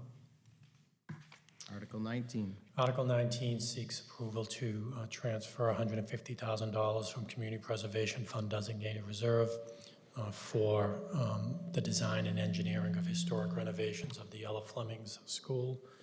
The focus of this design and engineering will be the first floor classrooms to start to get a better understanding of how we can restore the school to its historic character. This is something that's been a priority of the Historic Commission and the Historic Society, and something that was brought forward by that group, those two groups, and myself. Any public comment on Article 19? Any comments from the Finance Committee? Any motions? Move to adopt. Second. Moved and seconded. All those in favor signify by saying aye. Aye. Are there any opposed? Chair votes aye as well. Article 20. Article 20 seeks to transfer $4,200 from the Community Preservation Fund Open Space Reserve for the removal of poison ivy at the Tewksbury Hospital Cemetery known as the Pines. It's a historic cemetery. This is the second phase of work that was funded by the CPA, by CPA funds this past year. The first amount was $39,000 for tree removal and tree clearing. And now the plan is to have the poison ivy removed so people can walk and utilize the area. Are there any public comments on Article 20? Any comments from the Finance Committee? I still support getting the goats. Still need $4,200. That's fine. Aaron still supports the goats. Any other comments on Article 20? No, sorry. Can we get a motion? Move to adopt. Second. Moved and seconded. All those in favor signify by saying aye. Aye. Are there any opposed? Chair votes aye as well. Sorry, Article 21. Article 21 seeks approval from town meeting to accept the provisions of Chapter 90, Section 17C of the Mass General Laws. This is something we brought forward to town meeting not too long ago, and we were unsuccessful in getting it passed. It essentially, by adopting this statute, it provides the selectmen with the ability to establish 25-mile-an-hour speed limits in thickly settled and business districts to improve safety to motorists. This would allow the Board of Selectmen to establish these speed limits without having to do a traffic study and getting Mass DOT approval. Are there any public comments on Article 21?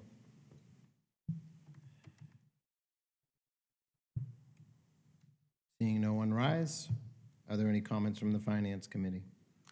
I'd like to make a comment. I understand the general thought behind Article 21 and 22, but I vehemently oppose having the Board of Selectmen be the arbiter without a proper traffic study being done. So I will be opposing both these articles. I second that. Are there any other comments? Chairman, Brian might have a... Brian, Good would you like evening, to? Brian Gilbert, Director of Public Works, Mr. Chairman, members of the board.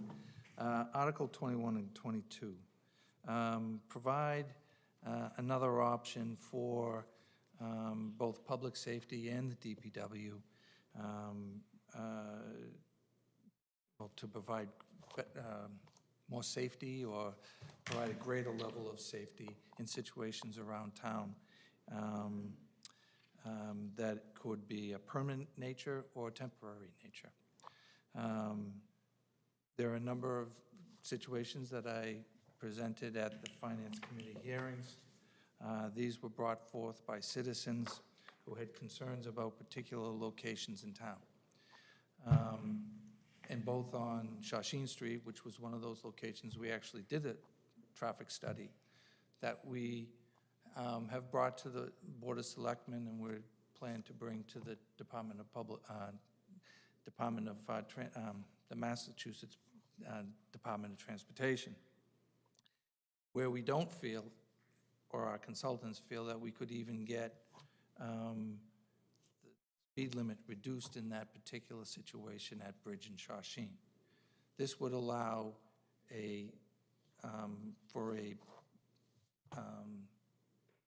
a distance which would have to be determined, us to provide 25 miles an hour through that location.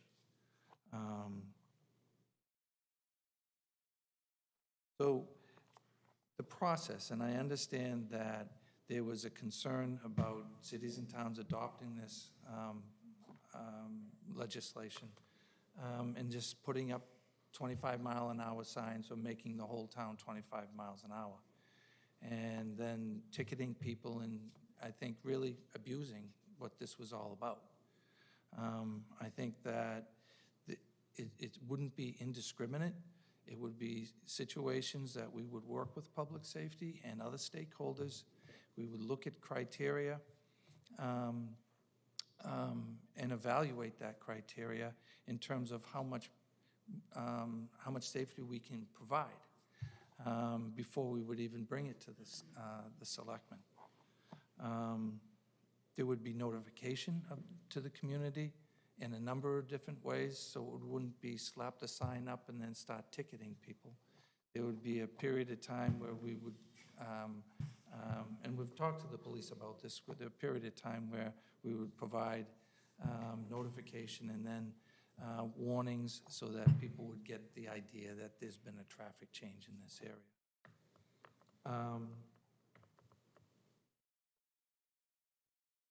I understand the idea that there isn't a quote-unquote consultant's traffic study, but we would do analysis at any particular location to look at the parameters of that particular location and make a recommendation. There would be a public hearing associated with the selectmen's decision, so it would be an open process. It would just save, if you will, our going to Mass DOT and having to abide by those strict standards, and it would become more local authority, if you will. Okay. Can I comment? Erin, absolutely. So as someone who lives off of Shawshene Street, I have to say that 25 miles an hour is so absurd, especially in the morning when you're combating the school buses that are going slow enough as is, running late to get to work, and then having to worry about what inevitably, call it whatever you want, is a speed trap is, to me, like just too much. The reason that these strict standards exist is so that it doesn't happen indiscriminately. And you can say, well, we're not gonna do it indiscriminately, but there is no guarantee of that. And I just find the idea of 20 and 25 mile per hour zones to be just too much. So I oppose this. Well, it wouldn't, just so that I'm clear, it would only be for a stretch in that area, which is... That I live right by, that's fine. Okay, at Bridge and Shawshene. It wouldn't be Yep. all of Shawshene. Right. It would be a stretch of, similar to Whipple Road, where you have that corner and the intersection at Pleasant Street, Sure. which there was a need to have that happen. Sure. So. But this change isn't limited to Shawshene Street and No, Bridge. it's not. No, Right. no, it's not. That is exactly. No. Can- Are you, No, I'm I good. just want to ask a quick question about, so what is the current concern? Is it traffic study take too long? Is it expensive? Well, there's that, but that's not, that is not the driving force here. I think the driving force is that once you've done a traffic study, the state, the state has a strict, it begins with the 85th percentile of the traffic that. Okay, so they have a So set of rules They that have a set of rules. doesn't quite that apply they in every use, situation. And there are some situations that that doesn't fit that mold. Right, okay. And this would allow the selectmen to be able The idea is to that, adjust that. right, somebody that is concerned more with our Right. town would have more control over I it. can, and like I said, it could be a permanent solution or it could be a temporary solution.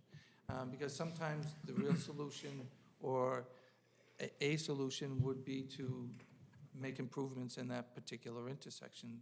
I would say, looking back at it, if we had this in place with Sultan Salem, then you could have put something on either side of that intersection for a period of time or a stretch, a distance, that would have improved the safety through that intersection. Those are the things that this would allow. Okay. Are there any other comments from the Finance Committee or any questions of Brian? Would having a traffic study make it any different as far as how it would be passed? You know, so this is going to change it, so the Board of Selectmen is able to say the stretch between, let's just say, Victor Drive and Colonial needs to be 25 miles an hour. If the neighbors who happen to live in that area, and I know that's a bad example, but were to come to the meeting where you said it was a public hearing, and they opposed it, if the Board of Selectmen disagreed with the people who opposed it, it would pass anyway, correct? They voted to make it 25. Right. Yeah, So would it a would. traffic study interfere with that, or would it help the taxpayers? Does the traffic study do anything for or against changing something like that? Well, more or less going to the Department of, Massachusetts Department of Transportation. We would still do an analysis on the stretch of road. We're not going to leave that out. We may do that in-house. We may do that in combination with a consultant. But we would do an analysis on the stretch of road to see if, in fact, by lowering that speed limit, is it possible to add safety to that stretch, and to that situation?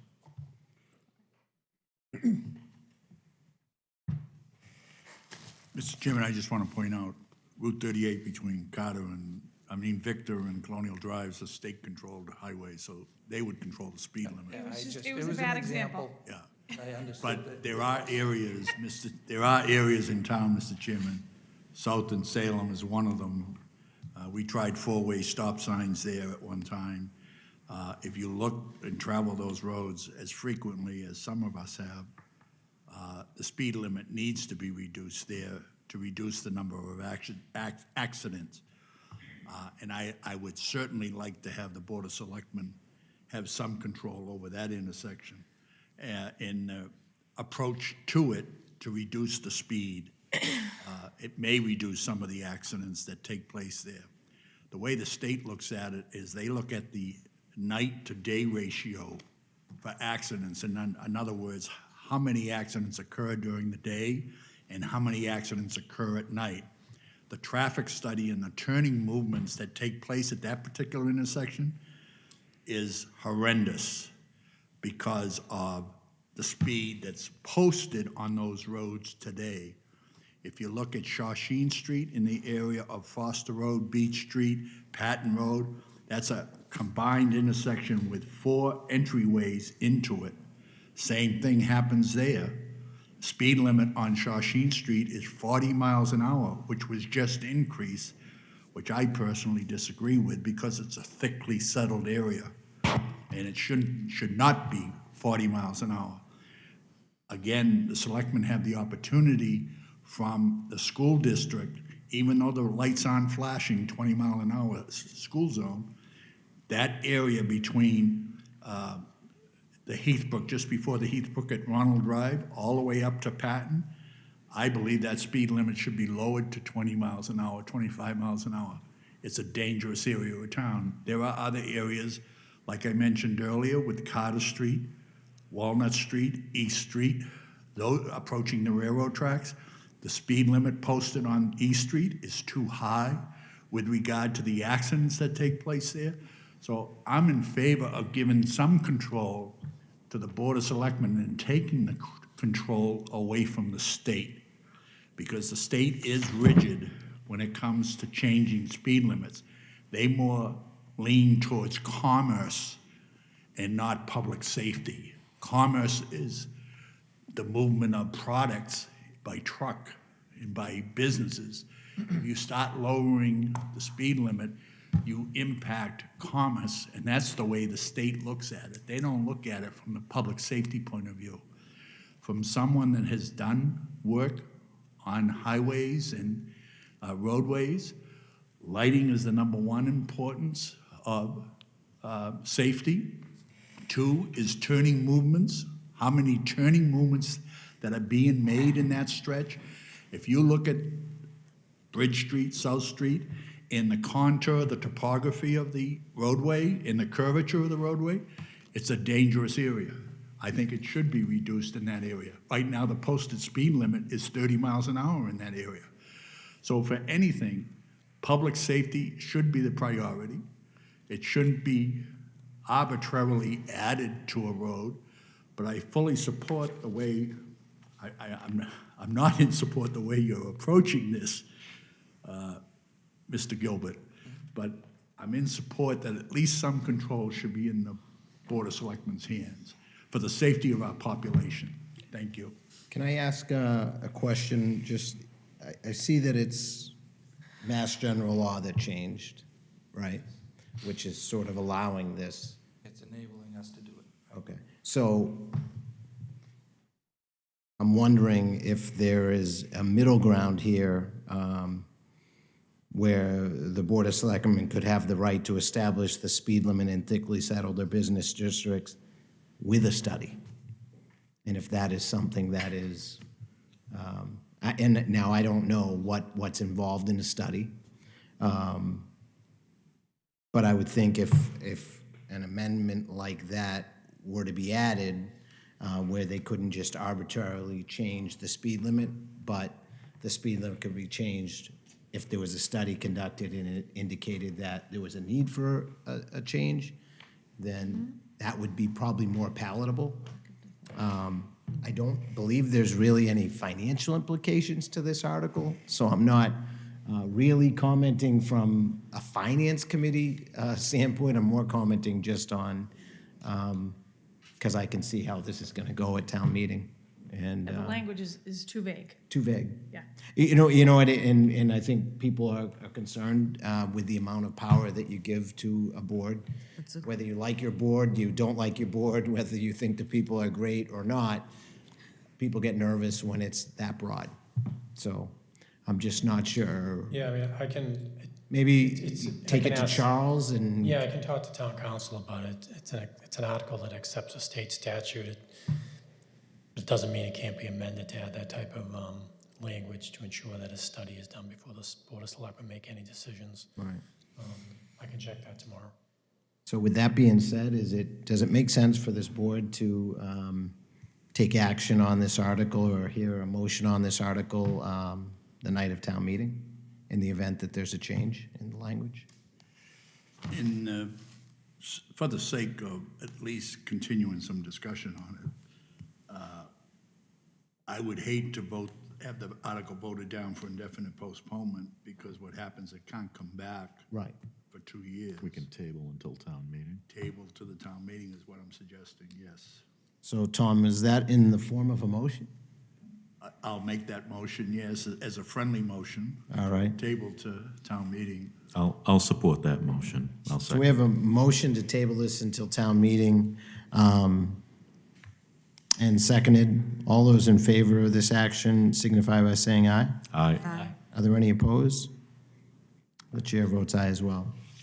So we will definitely have at least one item prior to town meeting to meet in the library and discuss. Article, I should have, all right, Article 20, we took Article 21, so now we have Article 22 in front of us.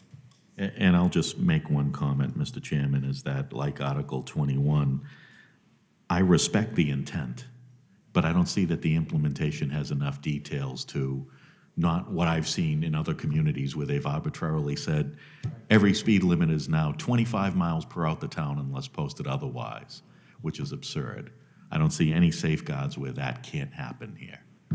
So I need to see that before I can get behind it, but I respect the intent, and I'm actually supportive of the intent, just not the safeguards to prevent it from being abused. So I will motion to table till town meeting. Motioned Second. and seconded. Nice, you're in the game. All those in favor signify by saying aye. Aye. Are there any opposed? The chair votes aye as well. Article 23. Article 23 seeks authorization for the Board of Selectmen to sell the following parcels of land to construct two affordable housing lots. This is something that was brought forward by the local housing partnership. Are there any public comments on Article 23? Any comments from the Finance Committee? Where are these physically located? I know it says map of the actual street.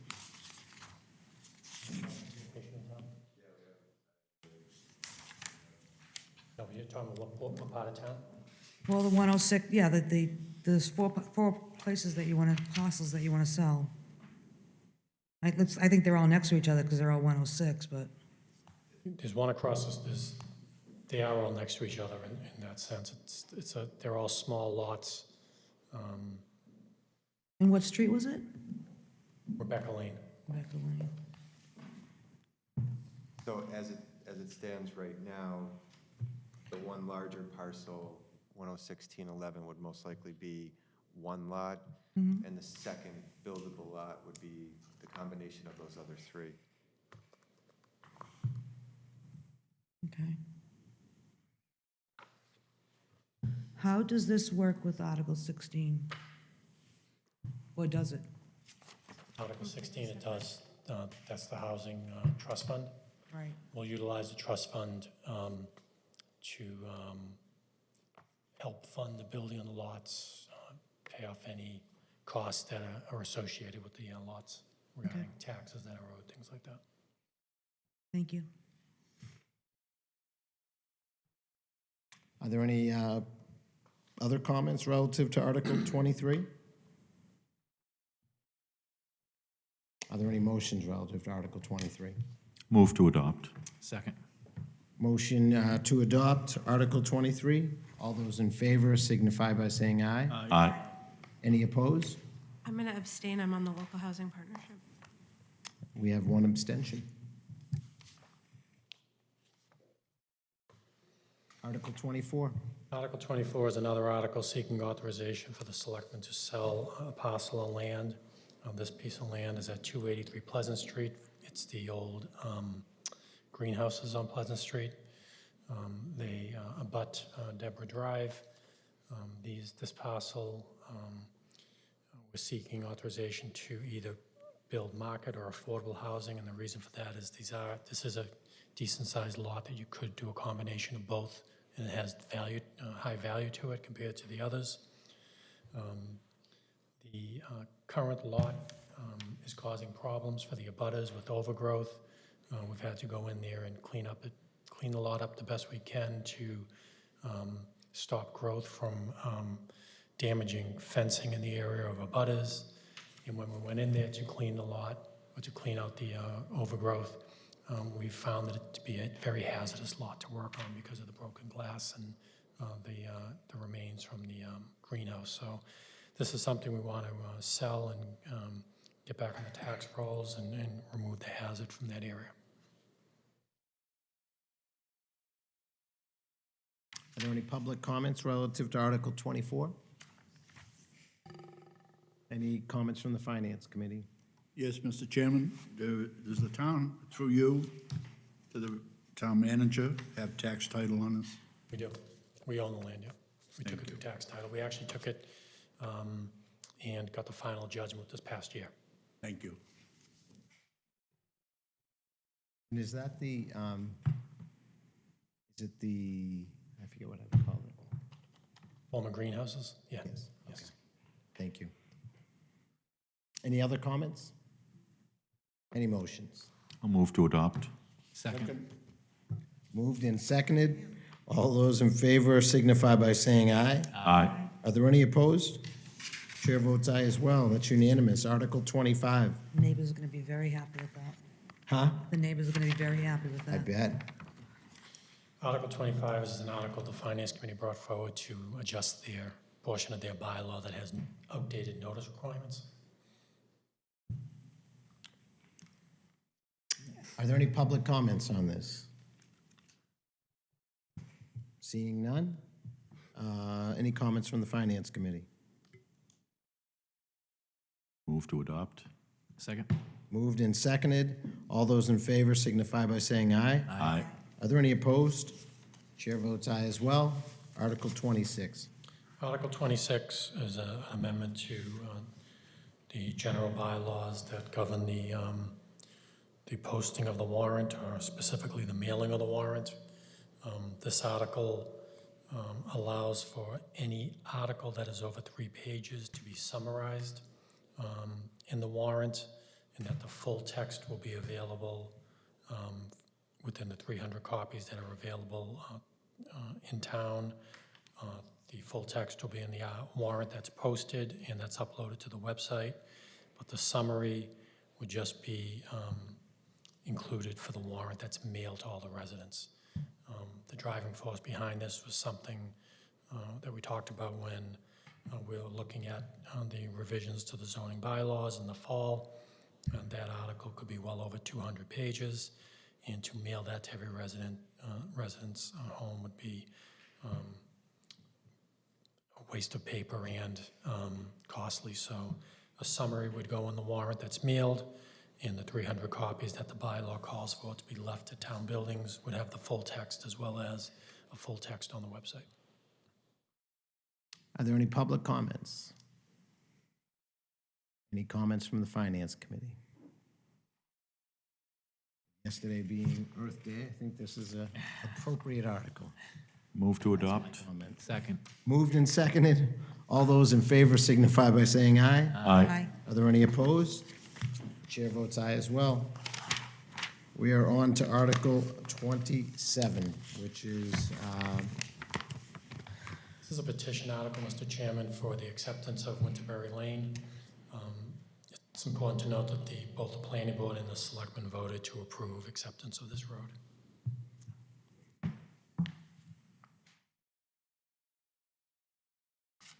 are there any public comments on Article 27?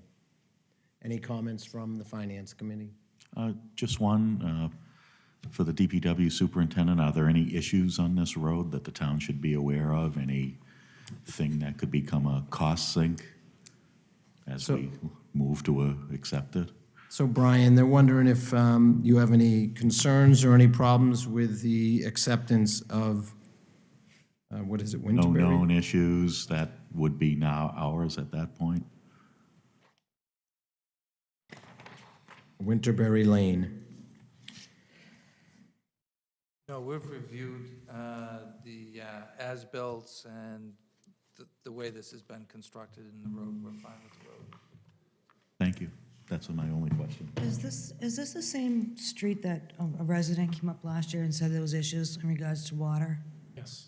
And she was told that it was fixed and it wasn't fixed at the time? Well, it's still an issue that we're working on. This was not a resident that lives on Winterberry Lane. This was an abutter to Winterberry Lane that felt that the development has caused drainage problems to their road leading up to their house, which their road is not an accepted road. It's more of a driveway.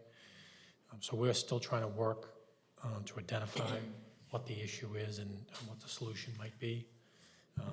But that really had nothing to do, or should have nothing to do with the acceptance. Okay. Any motions? I'll move to adopt. Second. Moved and seconded. All those in favor signify by saying aye. Aye. Are there any opposed? Chair votes aye as well. Article 29 is a, 28. I'm sorry, Don't forget the plastic. Article 28. Don't skip over it. It's going to be the other one that slows us down on the town meeting floor. You just want to get to 29. I did. I was hoping to avoid it. Not that that's. So, Article 28 is a petition article to repeal the single-use plastic bag bylaw that we have in place. And it's a bylaw that took effect on April 1st, and in its short time, it's gone very well, but I'm not sure if the petition is here to speak on this. Is the petitioner here to speak on this article? He is not. Is not. Mr. Chairman, as this is not an article with financial implications, may I suggest we make no recommendation? I think I disagree with that, but that's fine. I didn't make a motion, I made a suggestion. He made a suggestion. Aaron, did you have a differing opinion? No, it's fine. You're fine. Does anyone else in the Finance Committee have an I think there opinion? are financial implications a bit to this, because we're picking up the bags off the street that were for being used beforehand. Okay. And the recycling bill? And there is a financial implication because the single-use plastic bags do cause contamination to our recycling that we send to the materials recovering facility. We have been fined by the facility in the past, and we've had loads rejected. So there is somewhat of an implication there for us. Okay. That's enough for me, Mr. Chairman. I'll move for indefinite postponement. I'll second that.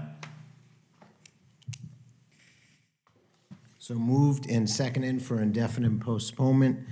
That would basically defeat the article. All those in favor of indefinite postponement of Article 28 signify by saying aye. Aye. Are there any opposed? Chair votes aye as well. It's a unanimous vote to indefinitely postpone Article 28. Article 29, is the petitioner, Mr. Ferdinand, in the room? I do not see him. Are there any public comments on Article 29? It's probably good. And are there any comments from the Finance Committee? How is this enforceable? It's a resolution, so Yeah, I'm not sure. it's a resolution. It's, I don't know, we'd have to probably ask the Not town enforceable. clerk to, Yeah, it's just, how she's going to enforce this.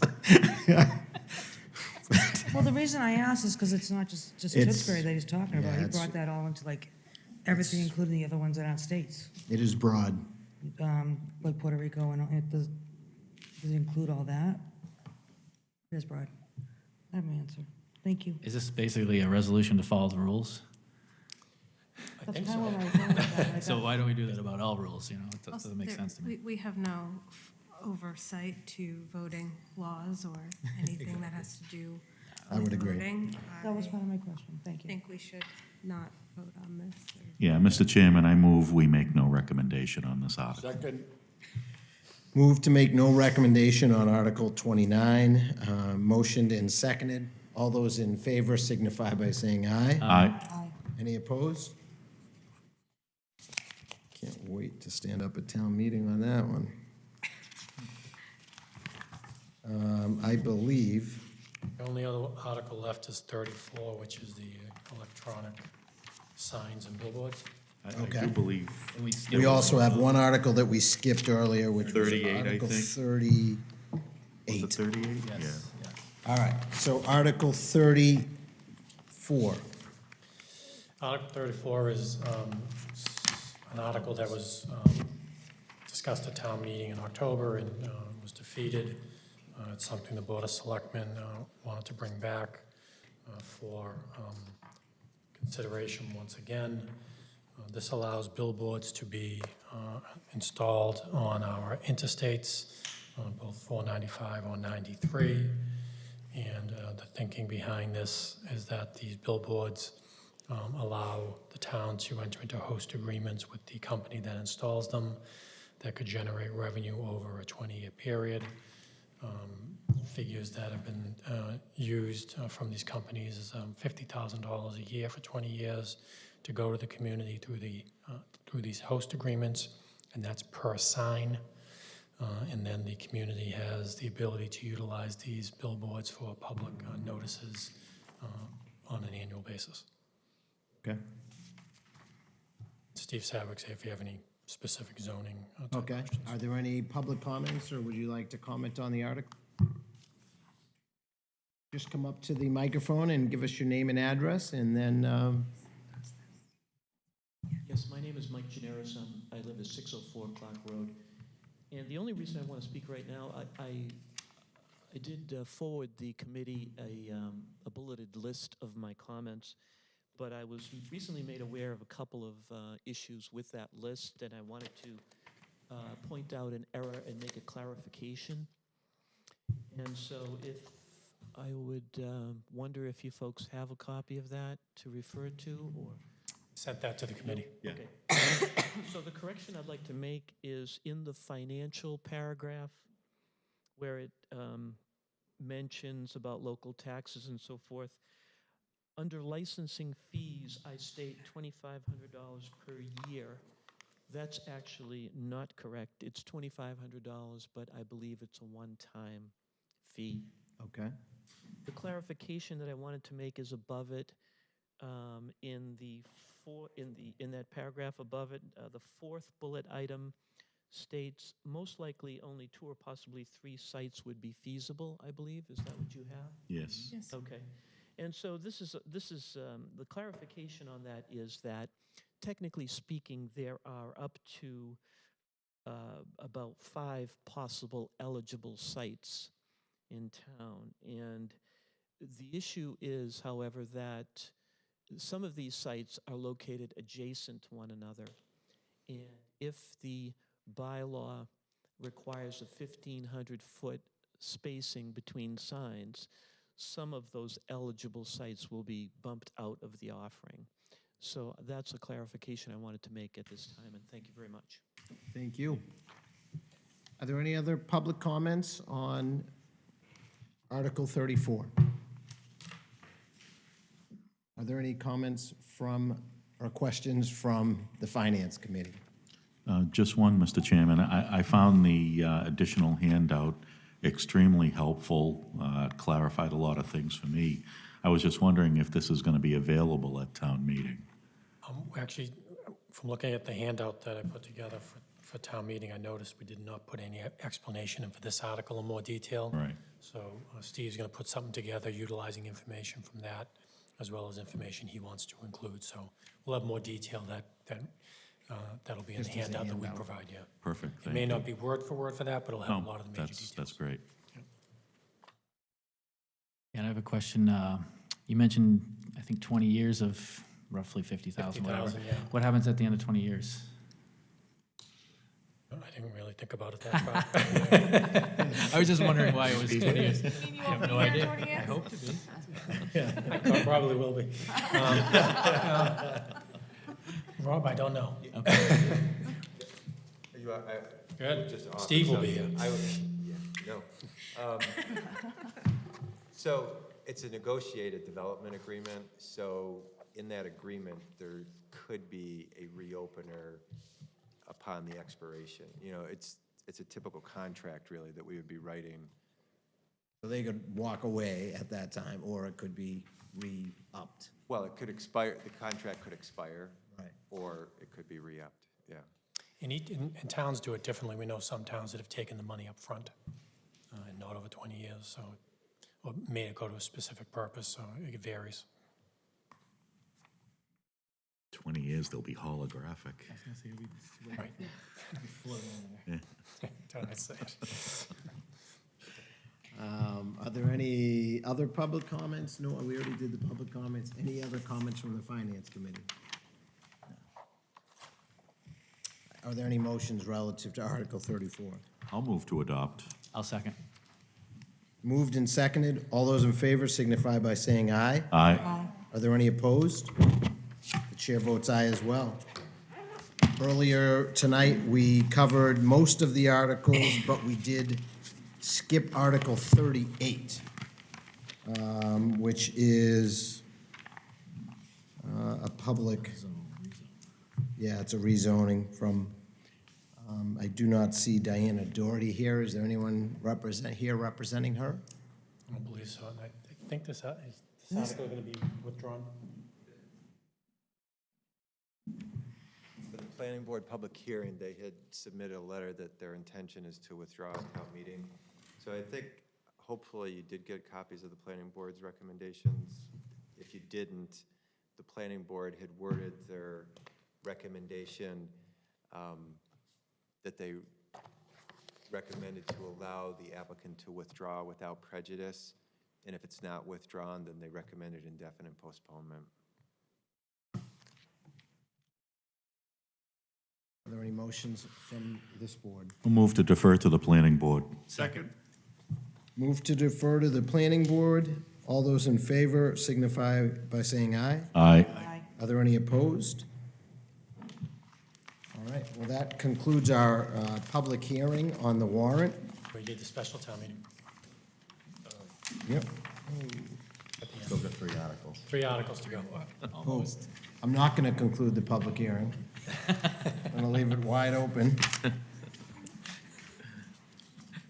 so that we can hit the special town meeting. Scott, on page 3. Yes. Section 1, Article 1, is that something that's informational, or did we already talk about that? I think I missed something. No, we skipped over Article 1. Where are you now? On page 3. Yeah, yeah. That's the, Section 1, Article 1, do we need to talk about that, right? Or address it on something? Let me take a look. That's the election. It's to choose all the necessary town offices by ballot. that's essentially the election. Yeah. So we don't Yeah, have to we pick- didn't take an action on that. I just didn't even know if we need to bring it up.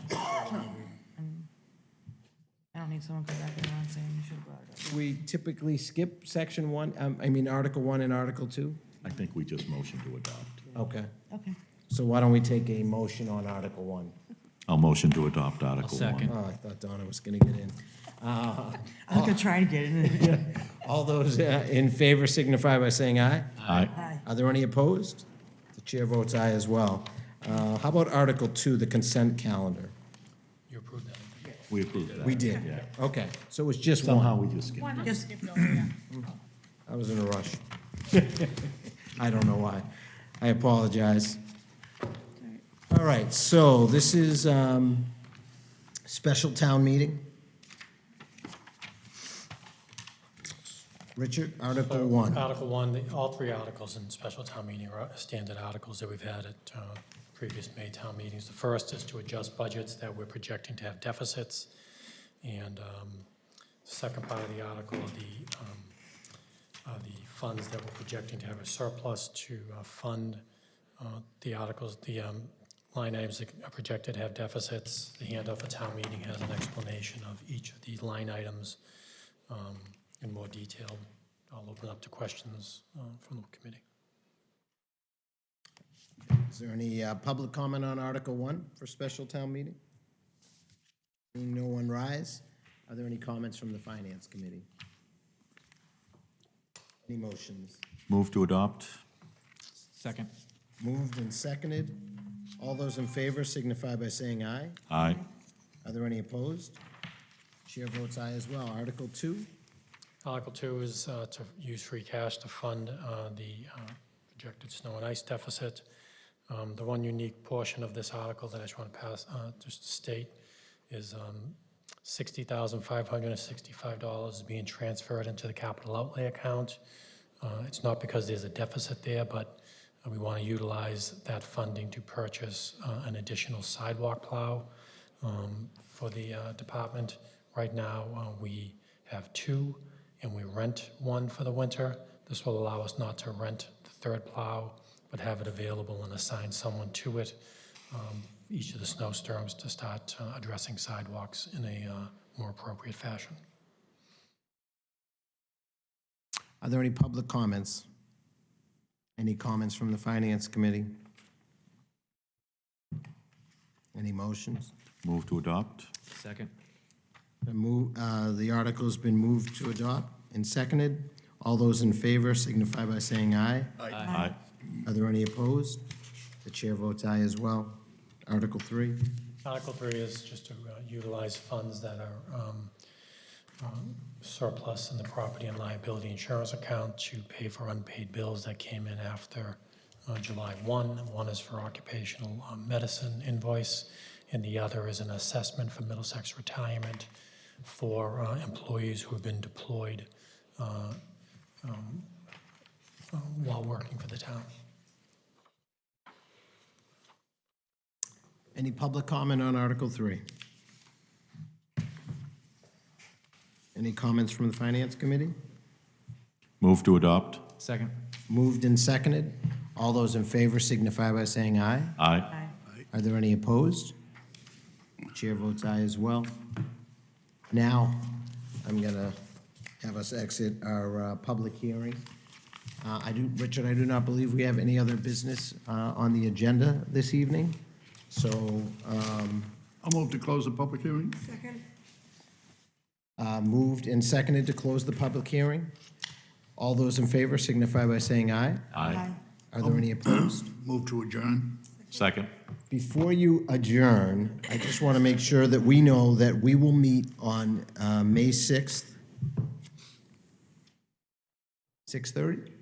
So we will meet on May 6th at 6:30. I will post a meeting for the high school library. I believe I got a note from the clerk that we are back in that room. Can I ask a question? Do we need to be there an hour before that meeting? So special town is at 7, I believe. No, not that. It says 7. Oh, no, you know what? You're right. It's 7:30. It's 7:30, so 7 o'clock. 7 Yeah, o'clock. let's do We 7. may have 2 articles to deal with, so why don't we discuss it before? Okay. I won't set the time. BD. Fine, Tony. We're going to meet don't wanna be there at the for library time at some and a half. point right before town meeting. Sounds like a whodunit, huh? Yeah, if it's quick, You may want to get there early anyways. Yeah. We expect a I'm lot. bringing my pipe. you guys know I'll be coming in shouldn't say on that 2 this wheels anyways. We have a motion from Tom to adjourn? Just a point of information. Yes. Mr. Chairman, just a point of information for the public.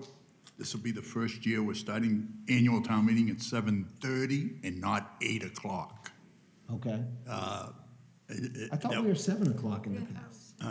That was a good change to make it at 7:30. Okay. You know, it's something we passed last year. Yeah. On the bylaws.